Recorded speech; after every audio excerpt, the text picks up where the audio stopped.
साहिब जी। दुकालं परणासी दयालं स्वरूपे सदा अंग संगे अपंगं विभूते। तू मेरो मेर पर्वत स्वामी ओट गही मैं तेरी।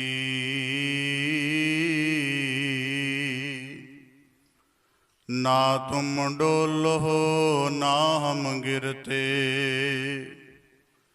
रख लीनी हर मेरी। पंज प्याले पंज पीर छठम पीर बैठा गुर भारी। अर्जन काया पलट कै मूरत हर गोबिंद सवारी।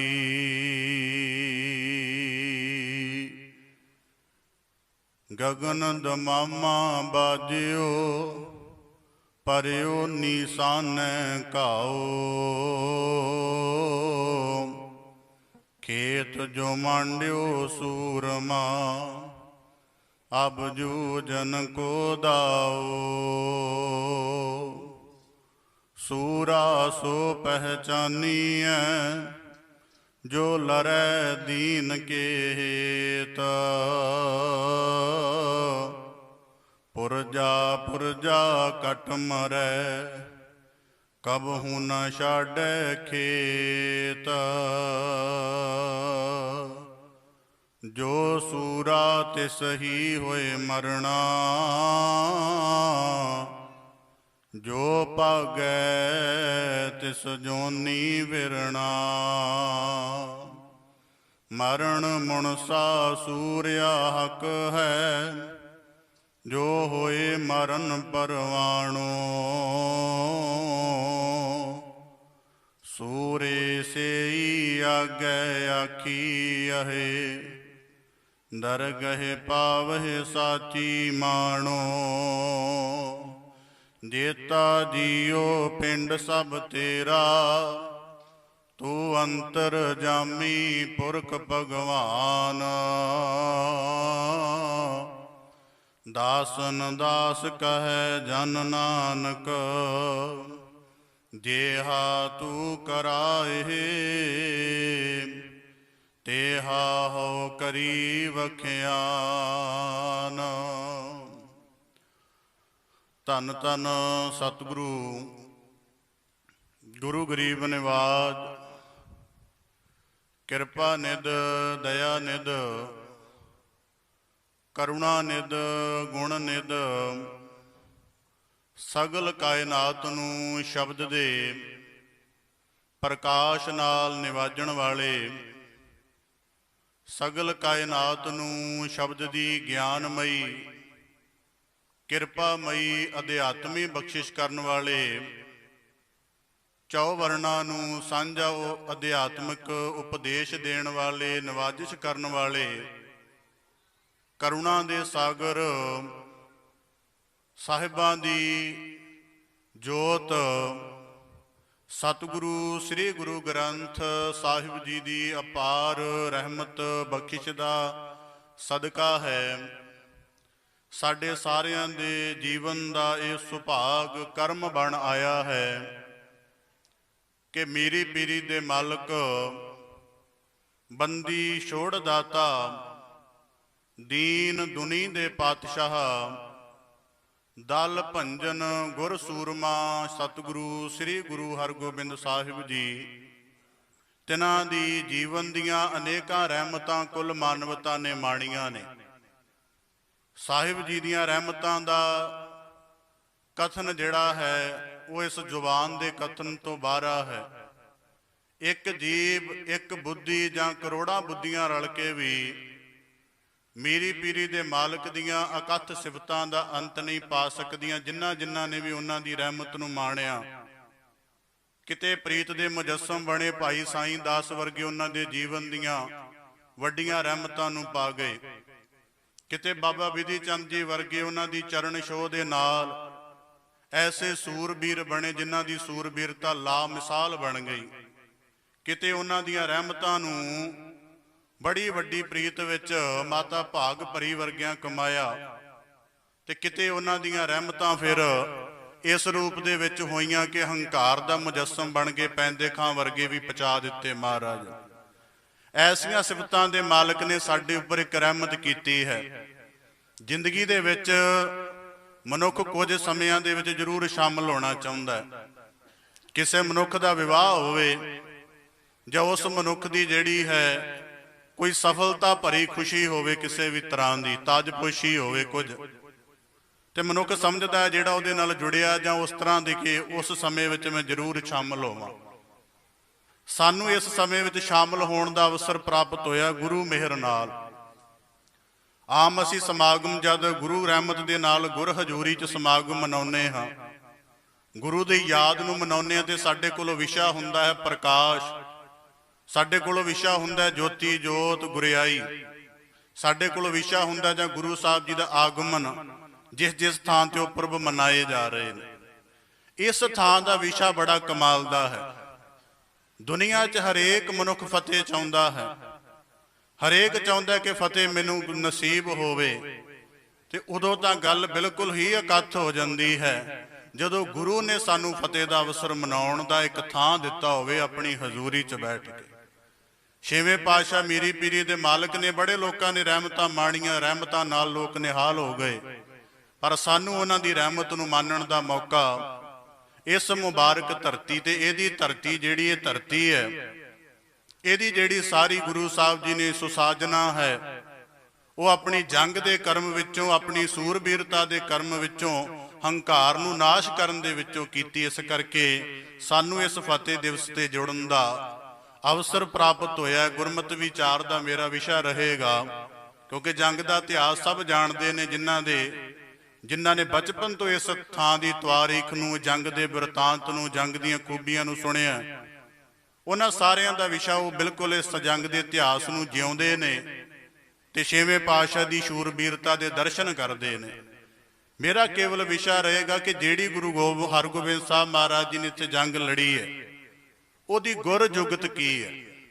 ਅਸੀਂ ਕੋਈ ਵੀ ਕਰਮ ਕਰਦੇ ਹਾਂ ਜ਼ਿੰਦਗੀ ਦਾ, ਉਹਦੇ ਮਗਰ ਕੋਈ ਨਾ ਕੋਈ ਜੁਗਤ ਹੈ, ਕੋਈ ਨਾ ਕੋਈ ਕਾਰਨ ਮੌਜੂਦ ਰਹਿੰਦੇ ਨੇ, ਤੇ ਉਹਨਾਂ ਕਾਰਨਾਂ ਤੋਂ ਬਾਅਦ ਜੋ ਵੱਡਾ ਕੁਝ ਪ੍ਰਗਟ ਹੁੰਦਾ ਉਹ ਕੀ ਹੈ, ਇਹਨਾਂ ਰਮਜ਼ਾਂ ਨੂੰ ਪਛਾਣਨ ਦਾ ਯਤਨ ਗੁਰਮਤਿ ਵਿਚਾਰ ਦਾ ਰਹੇਗਾ। ਸੋ ਵਿਚਾਰ ਐਨ ਵਿਸ਼ੇ ਦੇ ਅਨੁਰੂਪ ਆਰੰਭ ਕਰਨ ਤੋਂ ਪਹਿਲਾਂ ਸਤਿਗੁਰੂ ਕੀ ਰਹਿਮਤ ਨੂੰ ਮਾਣਦਿਆਂ ਛੇਵੇਂ ਪਾਤਸ਼ਾਹ ਜੀ ਦੀ ਮੀਰੀ ਪੀਰੀ ਦੇ ਮਾਲਕ ਦੇ ਰੂਪ ਵਿੱਚ ਸਜੀ ਹੋਈ ਉਹ ਅਗੰਮੀ ਮੂਰਤ, ਜਿਹਨੂੰ ਦੇਖ ਕੇ ਢਾਡੀ ਨੱਥੇ ਦੇ ਅਬਦੁੱਲੇ ਵਰਗੇ ਆਖਦੇ ਨੇ ਪੱਗ ਤੇਰੀ ਕੀ ਜਹਾਂਗੀਰ ਦੀ।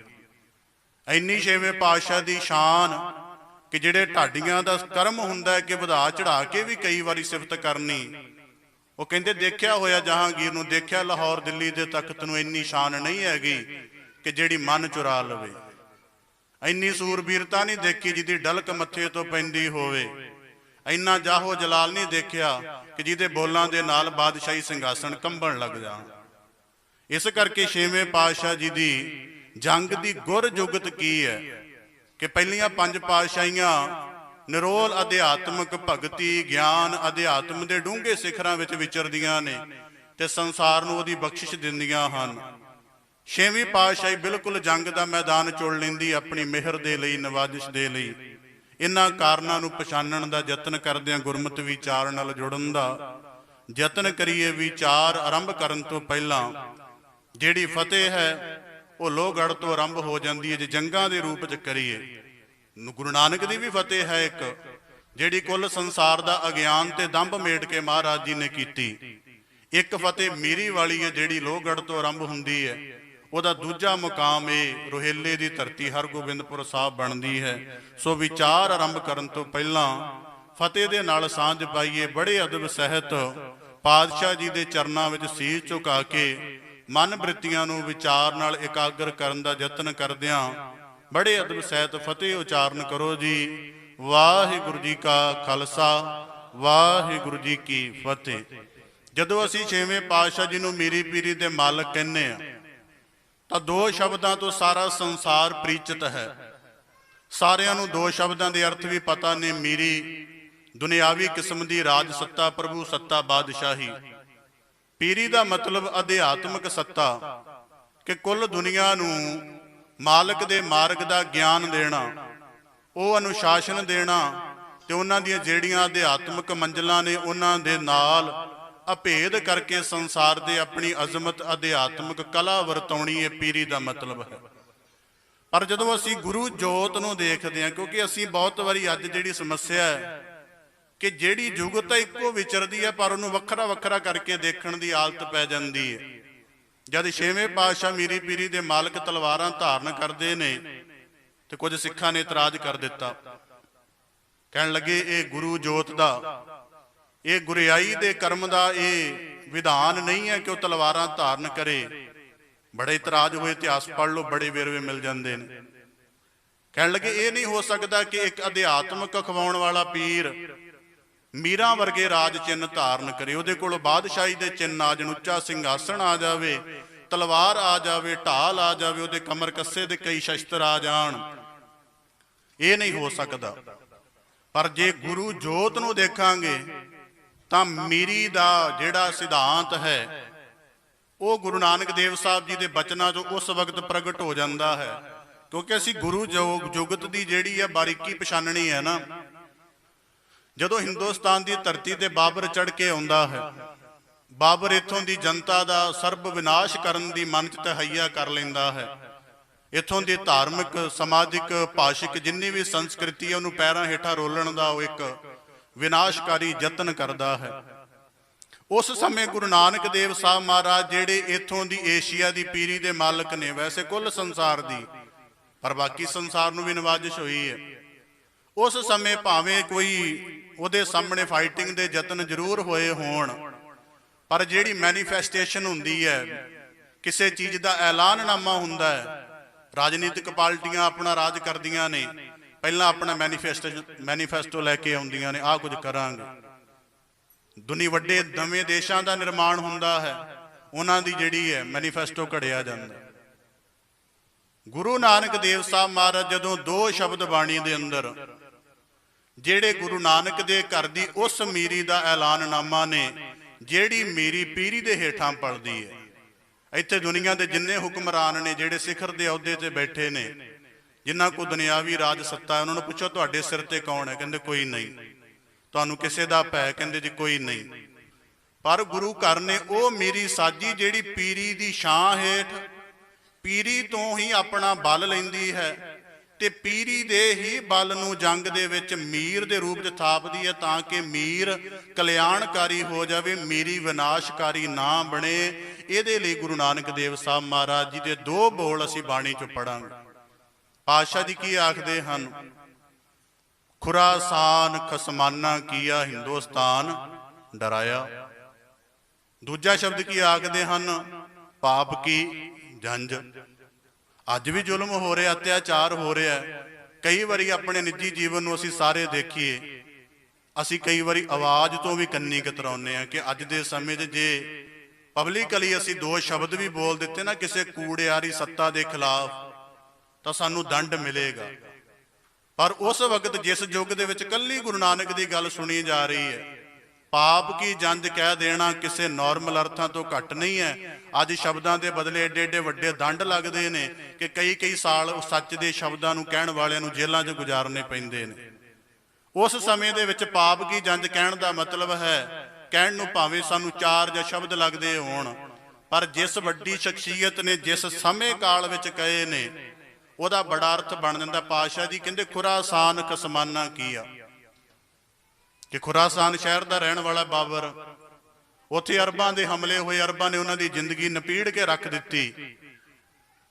ਬਾਬਰ ਵਰਗੇ ਉਹਦੇ ਪੁਰਖਿਆਂ ਨੂੰ, ਉਹਦੇ ਸੰਗੀਆਂ ਨੂੰ, ਉਹਦੇ ਭਾਈਚਾਰੇ ਦੇ ਲੋਕਾਂ ਨੂੰ ਲੱਗਿਆ ਕਿ ਅਸੀਂ ਇਸ ਤਰ੍ਹਾਂ ਜਿਹੜੀ ਹੈ ਅਰਬਾਂ ਦੀ ਮੀਰੀ ਹੈ, ਬਾਦਸ਼ਾਹੀ ਉਹਦੇ ਥੱਲੇ ਦੱਬ ਕੇ ਨਹੀਂ ਰਹਿ ਸਕਦੇ। ਯੁੱਧ ਕੀਤਾ, ਉੱਥੋਂ ਦੇ ਲੋਕਾਂ ਨੂੰ ਸੁਖਾਲੇ ਕੀਤਾ, ਉਹਨਾਂ ਦੇ ਖਸਮ ਬਣੇ, ਮਾਲਕ ਬਣੇ, ਰਖਵਾਲੇ ਬਣੇ। ਫਿਰ ਮੀਰੀ ਦੀ ਇੱਛਾ ਜਾਗੀ, ਹਿੰਦੁਸਤਾਨ ਵੱਲ ਰੁਖ ਕੀਤਾ। ਇੱਥੇ ਆ ਕੇ ਕੀ ਕਿਹਾ? ਮੰਦਰ ਬਰਦਾਸ਼ਤ ਨਹੀਂ ਹਨ, ਇੱਥੋਂ ਦੀ ਧਾਰਮਿਕ ਸੰਸਕ੍ਰਿਤੀ ਬਰਦਾਸ਼ਤ ਨਹੀਂ ਹੈ, ਇੱਥੋਂ ਦੀ ਭਾਸ਼ਾ ਬਰਦਾਸ਼ਤ ਨਹੀਂ ਹੈ। ਮਹਾਰਾਜ ਨੇ ਕਿਹਾ ਕਰ ਕਰ ਮੀਆਂ ਸਭਨਾ ਜੀਆਂ ਬੋਲੀ ਅਵਰ ਤੁਮਾਰੀ।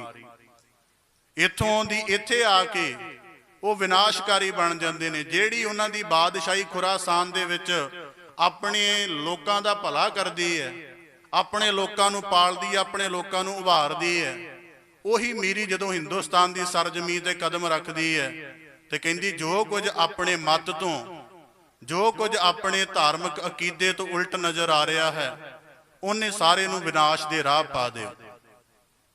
ਇਸਲਾਮ ਦੇ ਵਿੱਚ ਸਜਦਾ ਲਹਿੰਦੇ ਵੱਲ ਦਾ ਕਬੂਲ ਹੈ। ਜਿਹੜੇ ਚੜ੍ਹਦੇ ਨੂੰ ਕਰਦੇ ਨੇ ਉਹ ਸਿਰ ਜਾਂ ਤਾਂ ਇੱਧਰ ਮੋੜ ਲਓ ਜਾਂ ਕੱਟ ਦਿਓ। ਇਸਲਾਮ ਦੇ ਵਿੱਚ ਭਾਸ਼ਾ ਦੀ ਕੱਟੜਤਾ ਹੈ। ਜਿਹੜੇ ਰਾਮ ਆਖਦੇ ਹਨ ਉਹਨਾਂ ਦਾ ਅਕੀਦਾ ਮਿਟਾ ਦਿਓ। ਵੈਸੇ ਵੀ ਉਹ ਬੁੱਤ ਪ੍ਰਸਤਾਂ ਨੂੰ ਕਾਫਰ ਮੰਨਦੇ ਨੇ। ਪਰ ਗੁਰੂ ਨਾਨਕ ਦੇਵ ਸਾਹਿਬ ਮਹਾਰਾਜ ਨੇ ਇੱਕ ਪ੍ਰਸ਼ਨ ਪੈਦਾ ਕਰ ਦਿੱਤਾ ਵੀ ਉੱਥੇ ਤਾਂ ਆਪਣੇ ਲੋਕਾਂ ਨੂੰ ਗੁਲਾਮੀ ਦੀਆਂ ਜੰਜੀਰਾਂ ਚੋਂ ਕੱਢਦੇ ਹੋ, ਅਤਿਆਚਾਰ ਦੀ ਖਾਈ ਦੇ ਵਿੱਚ ਵਿਲਕ ਰਿਆਂ ਨੂੰ ਸਿਰ ਤੋੜ ਯਤਨ ਕਰਕੇ ਉਭਾਰਦੇ ਹੋ, ਆਪਣੇ ਧਾਰਮਿਕ ਅਕੀਦੇ ਨੂੰ, ਆਪਣੀ ਸਮਾਜਿਕ ਸੰਸਕ੍ਰਿਤੀ ਨੂੰ ਪਾਲਦੇ ਹੋ, ਉਹਦੇ ਰਖਵਾਲੇ ਬਣਦੇ, ਉਹਨੂੰ ਫੈਲਾਉਣ ਦਾ ਯਤਨ ਕਰਦੇ ਹੋ। ਪਰ ਜਦੋਂ ਇੱਥੋਂ ਦੇ ਲੋਕਾਂ ਦੇ ਆ ਕੇ ਮੀਰ ਬਣੇ ਹੋ, ਉਦੋਂ ਤੁਹਾਡਾ ਰਵੱਈਆ ਉਲਟ ਹੋ ਗਿਆ। ਉਦੋਂ ਤੁਹਾਡੀ ਜਿਹੜੀ ਤਲਵਾਰ ਹੈ ਆਪਣੀ ਪਰਜਾ ਦੀ ਰੱਖਿਆ ਕਰਨ ਦੀ ਬਜਾਏ ਪਰਜਾ ਤੇ ਹੀ ਚੱਲਣ ਲੱਗ ਪਈ। ਉਦੋਂ ਤੁਹਾਡਾ ਜਿਹੜਾ ਬਾਦਸ਼ਾਹੀ ਹੁਕਮ ਹੈ, ਜਿਹਦੇ ਸਾਹਮਣੇ ਲੱਖਾਂ ਲੋਕਾਂ ਦੀ ਜ਼ਿੰਦਗੀ ਦਾ ਫੈਸਲਾ ਹੁੰਦਾ ਹੈ, ਉਹੀ ਹੁਕਮ ਤੁਹਾਡਾ ਇਹਨਾਂ ਲਈ ਸੰਤਾਪ ਸਰਾਪ ਬਣ ਗਿਆ ਹੈ। ਉੱਥੇ ਤੁਸੀਂ ਆਪਣੀ ਪਰਜਾ ਦੇ ਖਸਮ ਬਣਦੇ ਹੋ ਤੇ ਉਹ ਤੁਹਾਨੂੰ ਮੰਨਦੇ ਵੀ ਨੇ। ਇੱਥੋਂ ਦੇ ਆ ਕੇ ਤੁਸੀਂ ਮੀਰ ਰੂਪ ਦੇ ਵਿੱਚ ਖਸਮ ਬਣਨਾ ਚਾਹੁੰਦੇ ਹਿੰਦੁਸਤਾਨ ਦੀ ਜਨਤਾ ਦੇ। ਉਹਦਾ ਦੋਹਰਾ ਰੂਪ ਡਰਾਵਾ, ਤਲਵਾਰ ਦੇ ਨਾਲ, ਧਨ ਦੇ ਨਾਲ, ਸ਼ਰੀਅਤ ਦੇ ਜ਼ੋਰ ਨਾਲ, ਕਾਜੀ ਮੌਲਾਣਿਆਂ ਦੇ ਫਤਵਿਆਂ ਦੇ ਨਾਲ, ਜਿਹੜੀ ਜੰਗ ਦੀ ਫਾਈਟਿੰਗ ਦਾ ਸੁਭਾਅ ਉਹਦੇ ਨਾਲ। ਤਾਂ ਗੁਰੂ ਨਾਨਕ ਦੇਵ ਸਾਹਿਬ ਮਹਾਰਾਜ ਜੀ ਨੇ ਪੀਰੀ ਦੀ ਜਿਹੜੀ ਮੈਨੀਫੈਸਟੇਸ਼ਨ ਹੈ ਮੀਰੀ ਦੀ, ਉਹਨੂੰ ਅਧਿਆਤਮਿਕ ਰੂਪ ਦੇ ਵਿੱਚ ਗੁਰੂ ਸਾਹਿਬ ਜੀ ਨੇ ਬਾਣੀ ਦੇ ਵਿੱਚ ਸਾਂਝਾ ਕਰ ਦਿੱਤਾ। ਤੇ ਮਹਾਰਾਜ ਨੇ ਜਦੋਂ ਪਾਪ ਕੀ ਜੰਜ ਤੇ ਖੁਰਾਸਾਨ ਖਸਮਾਨਾ ਕੀਆ, ਹਿੰਦੁਸਤਾਨ ਡਰਾਇਆ, ਇਹ ਦੋ ਸ਼ਬਦ ਕਹਿ ਦਿੱਤੇ। ਇਹਦਾ ਮਤਲਬ ਗੁਰੂ ਨਾਨਕ ਦੀ ਮੀਰੀ ਦੀ ਜਿਹੜੀ ਗਿਆਨਾਤਮਕ ਘੋਸ਼ਣਾ ਹੈ ਉਹ ਗੁਰੂ ਨਾਨਕ ਦੇਵ ਸਾਹਿਬ ਮਹਾਰਾਜ ਦੀ ਕਰਦੇ ਨੇ ਦੂਜੇ ਪਾਤਸ਼ਾਹ ਵੇਲੇ। ਦੂਜੇ ਪਾਤਸ਼ਾਹ ਵੇਲੇ ਹਮਾਂਜੂ ਵਰਗੇ ਜਦੋਂ ਹਾਰ ਖਾ ਜਾਂਦੇ ਹਨ, ਬਾਬਰ ਦੀ ਸੰਤਾਨ ਸ਼ੇਰ ਸ਼ਾਹ ਸੂਰੀ ਦੇ ਕੋਲੋਂ ਮਾਰ ਖਾ ਕੇ ਆਪਣਾ ਗੁੱਸਾ ਕੱਢਦੀ ਹੋਈ, ਆਪਣੀ ਅਹੰਕਾਰ ਦਾ ਸੜਾਂਦ ਭਰੀ ਨੁਮਾਇਸ਼ ਕਰਦੀ ਹੋਈ ਖਡੂਰ ਸਾਹਿਬ ਦੀ ਪੁੱਤਰ ਧਰਤੀ ਤੇ ਆ ਕੇ ਤਲਵਾਰ ਦੀ ਧੌਂਸ ਦਿਖਾਉਣ ਦਾ ਯਤਨ ਕਰਦੀ ਹੈ। ਉਦੋਂ ਇੱਕ ਪੀਰ ਦੇ ਅੰਦਰ, ਗੁਰੂ ਅੰਗਦ ਦੇਵ ਸਾਹਿਬ ਮਹਾਰਾਜ ਸਿੱਖਾਂ ਦੇ ਪੀਰ ਅਨਕੁਲ ਕਾਇਨਾਤ ਦੇ, ਉਹ ਪੀਰ ਉਸ ਵਕਤ ਉਹਨਾਂ ਨੂੰ ਪਤਾ ਹੈ ਕਿ ਮੈਂ ਇੱਕ ਮੀਰ ਦੇ ਨਾਲ ਡੀਲ ਕਰ ਰਿਹਾ। ਇਹ ਮੀਰ ਭਾਵੇਂ ਹਾਰਿਆ ਹੈ, ਬਾਦਸ਼ਾਹ ਭਾਵੇਂ ਹਾਰਿਆ ਹੋਇਆ ਆਇਆ ਹੈ, ਪਰ ਅਜੇ ਵੀ ਇਹਦੀ ਹੰਕਾਰ ਦੀ, ਰਾਜ ਸੱਤਾ ਦੀ ਜਿਹੜੀ ਸੁੜਾਂਦ ਮਾਰਦੀ ਹੋਈ ਹੰਕਾਰ ਹੈ, ਉਹ ਫਕੀਰਾਂ ਦੇ ਅਦਬ ਵਿੱਚ, ਪੀਰਾਂ ਦੇ ਅਦਬ ਵਿੱਚ ਪੇਸ਼ ਨਹੀਂ ਆ ਰਹੀ। ਫਿਰ ਮਹਾਰਾਜ ਨੇ ਇੱਕ ਵਾਕ ਕੇ ਸਾਰੇ ਜਾਣਦੇ। ਮਹਾਰਾਜ ਨੇ ਕਿਹਾ ਇਹ ਤਲਵਾਰ ਜਿਹਦੀ ਹੰਕਾਰ ਭਰੀ ਧੌਂਸ ਇੱਕ ਪੀਰ ਨੂੰ ਦਿਖਾ ਰਿਹਾ ਹੈ, ਇਹ ਸ਼ੇਰ ਸ਼ਾਹ ਸੂਰੀ ਵੇਲੇ ਕਿੱਥੇ ਸੀ? ਹਮਾਜੂ ਵਰਗਾ ਚਰਨੀ ਪੈ ਗਿਆ, ਉਹਨੂੰ ਪਤਾ ਲੱਗ ਗਿਆ। ਤੀਜੇ ਪਾਤਸ਼ਾਹ ਵੇਲੇ ਜਦੋਂ ਮੀਰੀ, ਹੁਣ ਇਹ ਵੀ ਗੱਲਾਂ ਆਪਾਂ ਨੂੰ ਨਾਲ ਨਾਲ ਸਮਝਣੀਆਂ ਪੈਣਗੀਆਂ। ਤੀਜੇ ਪਾਤਸ਼ਾਹ ਵੇਲੇ ਅਕਬਰ ਦਾ ਰਾਜਕਾਲ ਆਇਆ। ਅਕਬਰ ਜਿਹੜਾ ਹੈ ਤਾਂ ਉਹ ਵੀ ਮੀਰ, ਪਰ ਉਹਦੀ ਜਿਹੜੀ ਪਰਵਰਿਸ਼ ਹੈ ਜਾਂ ਉਹਦੇ ਰਾਜ ਕਰਨ ਦਾ ਜਿਹੜਾ ਇੱਕ ਵਿਧਾਨ ਹੈ, ਉਹ ਕਿਤੇ ਨਾ ਕਿਤੇ ਪੀਰੀ ਦੇ ਅਦਬ ਵਿੱਚ ਚੱਲਦਾ। ਇਸ ਕਰਕੇ ਉਹਦਾ ਸਹਿਜ ਰਹਿੰਦਾ ਗੁਰੂ ਘਰ ਦੇ ਨਾਲ। ਉਹ ਮੀਰ ਹੋ ਕੇ ਵੀ ਗੁਰੂ ਅਮਰਦਾਸ ਜੀ ਦੇ ਚਰਨਾਂ ਤੇ ਪੈਂਦਾ। ਚੌਥੇ ਪਾਤਸ਼ਾਹ ਵੇਲੇ, ਪੰਜਵੇਂ ਪਾਤਸ਼ਾਹ ਵੇਲੇ ਜਿਹੜਾ ਵਿਸ਼ਾ ਹੁਣ ਆਰੰਭ ਹੁੰਦਾ, ਪੰਜਵੇਂ ਪਾਤਸ਼ਾਹ ਵੇਲੇ ਮੀਰੀ ਜਿਹੜੀ ਹੈ, ਜਿਹਦਾ ਕੇਂਦਰ ਲਾਹੌਰ ਤੇ ਦਿੱਲੀ ਹਨ, ਉਹਨੂੰ ਰੱਬੀ ਭੈ ਭੁੱਲ ਜਾਂਦਾ ਹੈ। ਉਹਨੂੰ ਇਹ ਖਿਆਲ ਨਹੀਂ ਰਹਿੰਦਾ ਕਿ ਕੀ ਜਗਤ ਵਿੱਚ ਚੱਲ ਰਿਹਾ ਹੈ। ਤੇ ਉਹ ਉਸ ਵਕਤ ਦੇ ਸਭ ਤੋਂ ਵੱਡੇ ਅਧਿਆਤਮਿਕ ਪੀਰ ਕਹੇ ਜਾਣ ਵਾਲੇ ਗੁਰੂ ਅਰਜਨ ਦੇਵ ਸਾਹਿਬ ਜੀ ਦੇ ਉੱਪਰ ਆਪਣਾ ਜ਼ੁਲਮੀ ਇੰਤਹਾ ਢਾਉਂਦੀ ਹੈ। ਤੇ ਜਿਹਨੂੰ ਗੁਰੂ ਅਰਜਨ ਦੇਵ ਸਾਹਿਬ ਮਹਾਰਾਜ ਜੀ ਮਾਲਕ ਦੇ ਭੈ ਵਿੱਚ ਰਹਿ ਕੇ ਉਸ ਅਨੰਤ ਅਕਾਲ ਪੁਰਖ ਦੀ ਬਖਸ਼ੀ ਹੋਈ ਅਸਗਾਹ ਤਾਕਤ ਦੇ ਨਾਲ ਇਸ ਰੂਪ ਦੇ ਵਿੱਚ ਹੱਲ ਕਰਦੇ ਨੇ ਕਿ ਇੱਕ ਤਾਕਤ ਹੁੰਦੀ ਹੈ ਜ਼ਬਰ ਦੀ, ਜ਼ਬਰ ਦੇ ਵਿੱਚ ਤੁਸੀਂ ਕਿਸੇ ਦਾ ਸਿਰ ਲਾ ਸਕਦੇ ਹੋ, ਕਿਸੇ ਦੇ ਸਰੀਰ ਦਾ ਤੂੰਬਾ ਸਾੜ ਸਕਦੇ ਹੋ। ਅਤਿਆਚਾਰ ਦੀ ਇੱਕ ਸਿਖਰ ਹੁੰਦੀ ਹੈ। ਸਿਖਰ ਕੀ ਹੁੰਦੀ ਹੈ ਕਿ ਜਿੰਨੇ ਕਿਸੇ ਦੇ ਸਰੀਰ ਤੇ ਰੋਮ ਨੇ, ਉਹਦੇ ਇੱਕ ਇੱਕ ਰੋਮ ਤੇ ਜ਼ੁਲਮ ਦੀ ਇੰਤਹਾ ਢਾ ਦਿਓ। ਇਹ ਅਤਿਆਚਾਰ ਦਾ ਸਿਖਰ ਹੋ ਜਾਂਦਾ। ਤੇ ਮੀਰੀ ਜਿਹੜੀ ਅੱਲਾ ਦੇ ਭੈ ਤੋਂ ਬਾਹਰ ਹੋ ਗਈ, ਉਹਨੇ ਸ਼ਬਦ ਦੇ ਪ੍ਰਕਾਸ਼ ਨੂੰ ਨਾ ਜਰਦਿਆਂ ਪੰਚਮ ਪਾਤਸ਼ਾਹ ਨਾਲ ਐਸਾ ਕੀਤਾ। ਹੁਣ ਅਗਲੀ ਰਮਜ ਜਿਹੜੀ ਮੈਂ ਇੱਥੇ ਕਥਨ ਕਰਨਾ ਚਾਹੁੰਦਾ ਕਿ ਮੀਰੀ ਚੱਲੀ ਆ ਰਹੀ ਹੈ ਪੀਰੀ ਦੀ ਛਾਂ ਹੇਠ, ਪਰ ਜਦੋਂ ਪੰਜਵੇਂ ਪਾਤਸ਼ਾਹ ਲਾਹੌਰ ਚੱਲੇ ਨਾ, ਅਸੀਂ ਪੰਕਤੀਆਂ ਨੂੰ ਅੱਜ ਕੱਲ੍ਹ ਬਹੁਤ ਗਹਿਰਾਈ 'ਚ ਪਛਾਣਦੇ ਨਹੀਂ। ਸਾਡੇ ਪਰਿਵਾਰਾਂ 'ਚ ਕਿਸੇ ਮਾਂ ਪਿਓ, ਪੜ੍ਹੇ ਲਿਖੇ ਮਾਂ ਪਿਓ ਦੇ ਘਰ ਥੋੜ੍ਹੀ ਜਿਹੀ ਇੰਟੈਲੀਜੈਂਟ ਔਲਾਦ ਪੈਦਾ ਹੋ ਜਾਏ ਨਾ, ਅਸੀਂ ਕਹਿੰਦੇ ਹਾਂ ਦੇਖ ਲੈ ਇਹਦੇ ਮਾਂ ਪਿਓ ਕਿੰਨੇ ਪੜ੍ਹੇ ਲਿਖੇ, ਅਸੀਂ ਬੱਚਾ ਜੰਮਦਾ ਅੰਗਰੇਜ਼ੀ ਬੋਲਣ ਡਿਆ। ਪਰ ਸਾਨੂੰ ਇਹ ਨਹੀਂ ਪਤਾ ਕਿ ਜਦੋਂ 11 ਸਾਲ ਦੀ ਉਮਰ ਦੇ ਵਿੱਚ ਤਖਤ ਤੇ ਸ਼ਾਨ ਪਾਉਂਦੇ ਹਨ ਛੇਵੇਂ ਪਾਤਸ਼ਾਹ, ਜਿਹਨੂੰ ਭਾਈ ਗੁਰਦਾਸ ਨੇ, ਅਸੀਂ ਤਾਂ ਬਾਅਦ ਦੇਖਣਾ ਜਦੋਂ ਪਹਿਲੀ ਲੋਹਗੜ੍ਹ ਦੀ ਜੰਗ ਹੁੰਦੀ ਹੈ ਜਾਂ ਹਰਗੋਬਿੰਦਪੁਰ ਦੀ ਜਾਂ ਜਿਹੜੀ ਕਰਤਾਰਪੁਰ ਦੀ ਜਾਂ ਗੁਰੂਸਰ ਮਹਾਰਾਜ ਦੀ, ਅਸੀਂ ਤਾਂ ਉਦੋਂ ਕਵਾਂਗੇ ਨਾ ਵੀ ਇਹ ਇਕੱਲਾ ਦੀਨ ਦਾ ਨਹੀਂ ਦੁਨੀਆ ਦਾ ਪਾਤਸ਼ਾਹ ਹੈ। 11 ਸਾਲ ਦੀ ਉਮਰ ਵਿੱਚ ਸਿੰਘਾਸਣ ਤੇ ਬੈਠਦੇ ਸਾਰ ਬਾਬਾ ਬੁੱਢਾ ਸਾਹਿਬ ਜੀ ਨੇ ਕੋਈ ਇਤਰਾਜ਼ ਨਹੀਂ ਕੀਤਾ, ਦੋਵੇਂ ਤਲਵਾਰਾਂ ਲਿਆ ਕੇ ਦਿੱਤੀਆਂ ਮਹਾਰਾਜ ਨੂੰ। ਭਾਈ ਗੁਰਦਾਸ ਨੇ ਕਿਹਾ ਕਿ ਅਜੇ ਦੁਨੀਆ ਜਾਣੇਗੀ, ਪਰ ਉਹਨਾਂ ਨੇ ਪਹਿਲਾਂ ਕਹਿ ਦਿੱਤਾ ਬ੍ਰਹਮ ਗਿਆਨੀ ਸੁਰਤ ਨੇ, ਦੀਨ ਦੁਨੀ ਦਾ ਪਾਤਸ਼ਾਹ। ਜਿਨ੍ਹਾਂ ਨੂੰ ਇਹ ਰਮਜ ਸਮਝ ਆ ਗਈ ਉਹ ਕਦੇ ਨਹੀਂ ਕਹਿ ਸਕਦੇ ਗੁਰੂ ਹਰਗੋਬਿੰਦ ਸਾਹਿਬ ਮਹਾਰਾਜ ਨੇ ਜੰਗਾਂ ਕਿਉਂ ਕੀਤੀਆਂ। ਹੁਣ ਉੱਥੇ ਇੱਕ ਗੁਰੂ ਭਾਈ ਗੁਰਦਾਸ ਜੀ ਨੇ ਇੱਕ ਪੰਕਤੀ ਕਹੀ ਹੈ, ਉਹ ਪੰਕਤੀ ਦੇ ਵਿੱਚ ਹੀ ਸਾਰਾ ਕੁਝ ਸਮਾਇਆ ਹੋਇਆ। ਕਹਿੰਦੇ ਅਰਜਨ ਕਾਇਆ ਪਲਟ ਕੇ, ਜਿਹੜੀ ਕਾਇਆ ਇੰਨਾ ਅਤਿਆਚਾਰ ਜਰ ਸਕਦੀ ਹੈ, ਜਿਹੜੀ ਕਾਇਆ ਸ਼ਬਦ ਦਾ ਪ੍ਰਕਾਸ਼ ਕਰਕੇ ਚੌਵਾਂ ਕੁੰਟਾਂ ਦਾ ਅਗਿਆਨ ਨਾਸ਼ ਕਰ ਸਕਦੀ ਹੈ, ਜਿਹੜੀ ਕਾਇਆ ਅਧਿਆਤਮਕ ਕਾਇਆ ਜਿਹਦੇ ਚਰਨਾਂ ਨਾਲ ਜੁੜ ਕੇ ਰੰਕ ਰਾਜਾ ਹੋ ਜਾਂਦਾ ਹੈ, ਪਤਿਤ ਪਾਵਨ ਹੋ ਜਾਂਦੇ ਹਨ, ਜਿਹਦੀ ਮਿਹਰ ਨੂੰ ਮੰਨਣ ਦੇ ਲਈ ਚੌਵਾਂ ਕੁੰਟਾਂ ਦੇ ਲੋਕ ਅੱਜ ਵੀ ਤਰਸਦੇ ਹਨ, ਜੇ ਉਹ ਕਾਇਆ ਇੰਨਾ ਜ਼ਬਰ ਜਰ ਸਕਦੀ ਹੈ ਤੇ ਜਿੱਦਣ ਉਹ ਕਾਇਆ ਆਪਣੇ ਆਪ ਨੂੰ ਪਲਟੇਗੀ, ਉਹ ਜਿਹੜਾ ਸਬਰ ਹੈ ਉਹਨਾਂ ਦਾ ਜ਼ਬਰ ਨੂੰ ਜਰਨ ਵਾਲਾ, ਅਤਿਆਚਾਰ ਨੂੰ ਸੱਤਿਆਚਾਰ ਦੇ ਨਾਲ ਜਿੱਤਣ ਵਾਲੀ ਜਿਹੜੀ ਉਹਨਾਂ ਦੀ ਰੂਹਾਨੀ ਪ੍ਰਤਿਭਾ ਹੈ, ਰੂਹਾਨੀ ਬਲ ਹੈ ਉਹਨਾਂ ਦਾ, ਜਦੋਂ ਉਹ ਛੇਵੇਂ ਪਾਤਸ਼ਾਹ ਦੇ ਰੂਪ ਵਿੱਚ ਜਾਏਗਾ ਤੇ ਭਲਾ ਉਹ ਕੀ ਕਮਾਲ ਨਹੀਂ ਕਰ ਸਕਦਾ। ਕਿਸੇ ਦਾ ਇੱਕ ਕੌੜਾ ਬੋਲ ਜਰਨਾ ਬੜਾ ਔਖਾ ਹੁੰਦਾ। ਅੱਜ ਦੇ ਸਮੇਂ ਦੇ ਵਿੱਚ ਖਿਮਾ ਦਾ, ਸਹਿਣਸ਼ੀਲਤਾ ਦਾ ਸੁਭਾਅ ਜਾਂਦਾ ਜਾ ਰਿਹਾ ਹਰ ਸ਼ਖਸ ਦੀ ਸ਼ਖਸੀਅਤ ਦੇ ਵਿੱਚੋਂ, ਪਰ ਉਸ ਸਮੇਂ ਦੇ ਏਡੇ ਵੱਡੇ ਅਤਿਆਚਾਰ ਨੂੰ ਆਪਣੇ ਸੱਤਿਆਚਾਰ ਦੇ ਨਾਲ, ਆਪਣੇ ਵੱਡੇ ਜ਼ਬਰ ਨੂੰ ਸਬਰ ਦੇ ਨਾਲ ਜਿੱਤਣ ਵਾਲੀ ਗੁਰੂ ਸ਼ਖਸੀਅਤ ਜਦੋਂ ਆਪਣਾ ਰੂਪ ਪਲਟਦੀ ਹੈ ਤੇ ਕੀ ਗੁਰੂ ਹਰਗੋਬਿੰਦ ਸਾਹਿਬ ਮਹਾਰਾਜ ਜੀ ਸਧਾਰਨ ਰਹਿ ਗਏ। ਜਿੰਨੀ ਤਾਕਤ ਹੈ ਉਹਨਾਂ ਦੇ ਰੂਪ 'ਚ ਪਰਿਵਰਤਿਤ ਹੋ ਗਈ ਤੇ ਉਸ ਤਾਕਤ ਨੇ ਜਦੋਂ 2 ਤਲਵਾਰਾਂ ਧਾਰਨ ਕਰ ਲਈਆਂ। ਹੁਣ ਇੱਥੇ ਅਗਲਾ ਵਿਸ਼ਾ ਕਿ ਜਦੋਂ ਪਤਾ ਲੱਗਿਆ ਕਿ ਮੀਰਾਂ ਵਰਗੇ ਚਿੰਨ੍ਹ ਧਾਰਨ ਕਰ ਲਏ ਨੇ ਤੇ ਆਖਦੇ ਹਨ ਕਿ ਜਿਹੜੀ ਦੁਨਿਆਵੀ ਬਾਦਸ਼ਾਹੀ ਹੈ ਉਹ ਅਕਾਲ ਤਖਤ ਦੇ, ਅਕਾਲ ਦੇ ਪੈ ਹੇਠ, ਉਹਦੇ ਬਣਾਏ ਹੋਏ ਧਰਮ ਦੇ ਨੇਮ ਵਿੱਚ ਤੇ ਸਭ ਸੁਕਾਲੀ ਉੱਠੀਆਂ ਇਹ ਹੋਆ ਹਲੇਮੀ ਰਾਜ ਜੀਓ ਵਾਲੀ ਭਾਵਨਾ ਲੈ ਕੇ ਚੱਲੇਗੀ ਤਾਂ ਉਦੋਂ ਕੀ ਹੁੰਦਾ ਹੈ, ਜਿਹੜੀ ਮੀਰੀ ਕੂੜਿਆਰੀ ਹੋ ਗਈ ਹੈ, ਜਿਹੜੀ ਮੀਰੀ ਪਰਜਾ ਨੂੰ ਆਪਣੀ ਪਰਜਾ ਨਹੀਂ ਉਹ ਆਪਣੀ ਗੁਲਾਮ ਸਮਝਦੀ ਹੈ, ਜਿਹੜੀ ਮੀਰੀ ਸੰਸਾਰ ਦਾ ਭਲਾ ਨਹੀਂ ਕਰ ਸਕਦੀ, ਅਹਿਦ ਲੈ ਕੇ ਵੀ ਉਸ ਮੀਰੀ ਦੇ ਪੈਰਲਰ ਮਹਾਰਾਜ ਇੱਕ ਹੋਰ ਮੀਰੀ ਖੜੀ ਕਰਦੇ ਨੇ, ਪਰ ਇਹ ਮੀਰੀ ਅਕਾਲ ਦੀ ਬਖਸ਼ਿਸ਼ ਹੈ। ਇਹ ਮੀਰੀ ਇਸ ਕਰਕੇ ਇਹ ਮੀਰੀ ਅਕਾਲ ਦੀ ਬਖਸ਼ਿਸ਼ ਹੈ ਤਾਂ ਗੁਰੂ ਹਰਗੋਬਿੰਦ ਸਾਹਿਬ ਮਹਾਰਾਜ ਇਹਨੂੰ ਧਾਰਨ ਕਰਦੇ ਨੇ।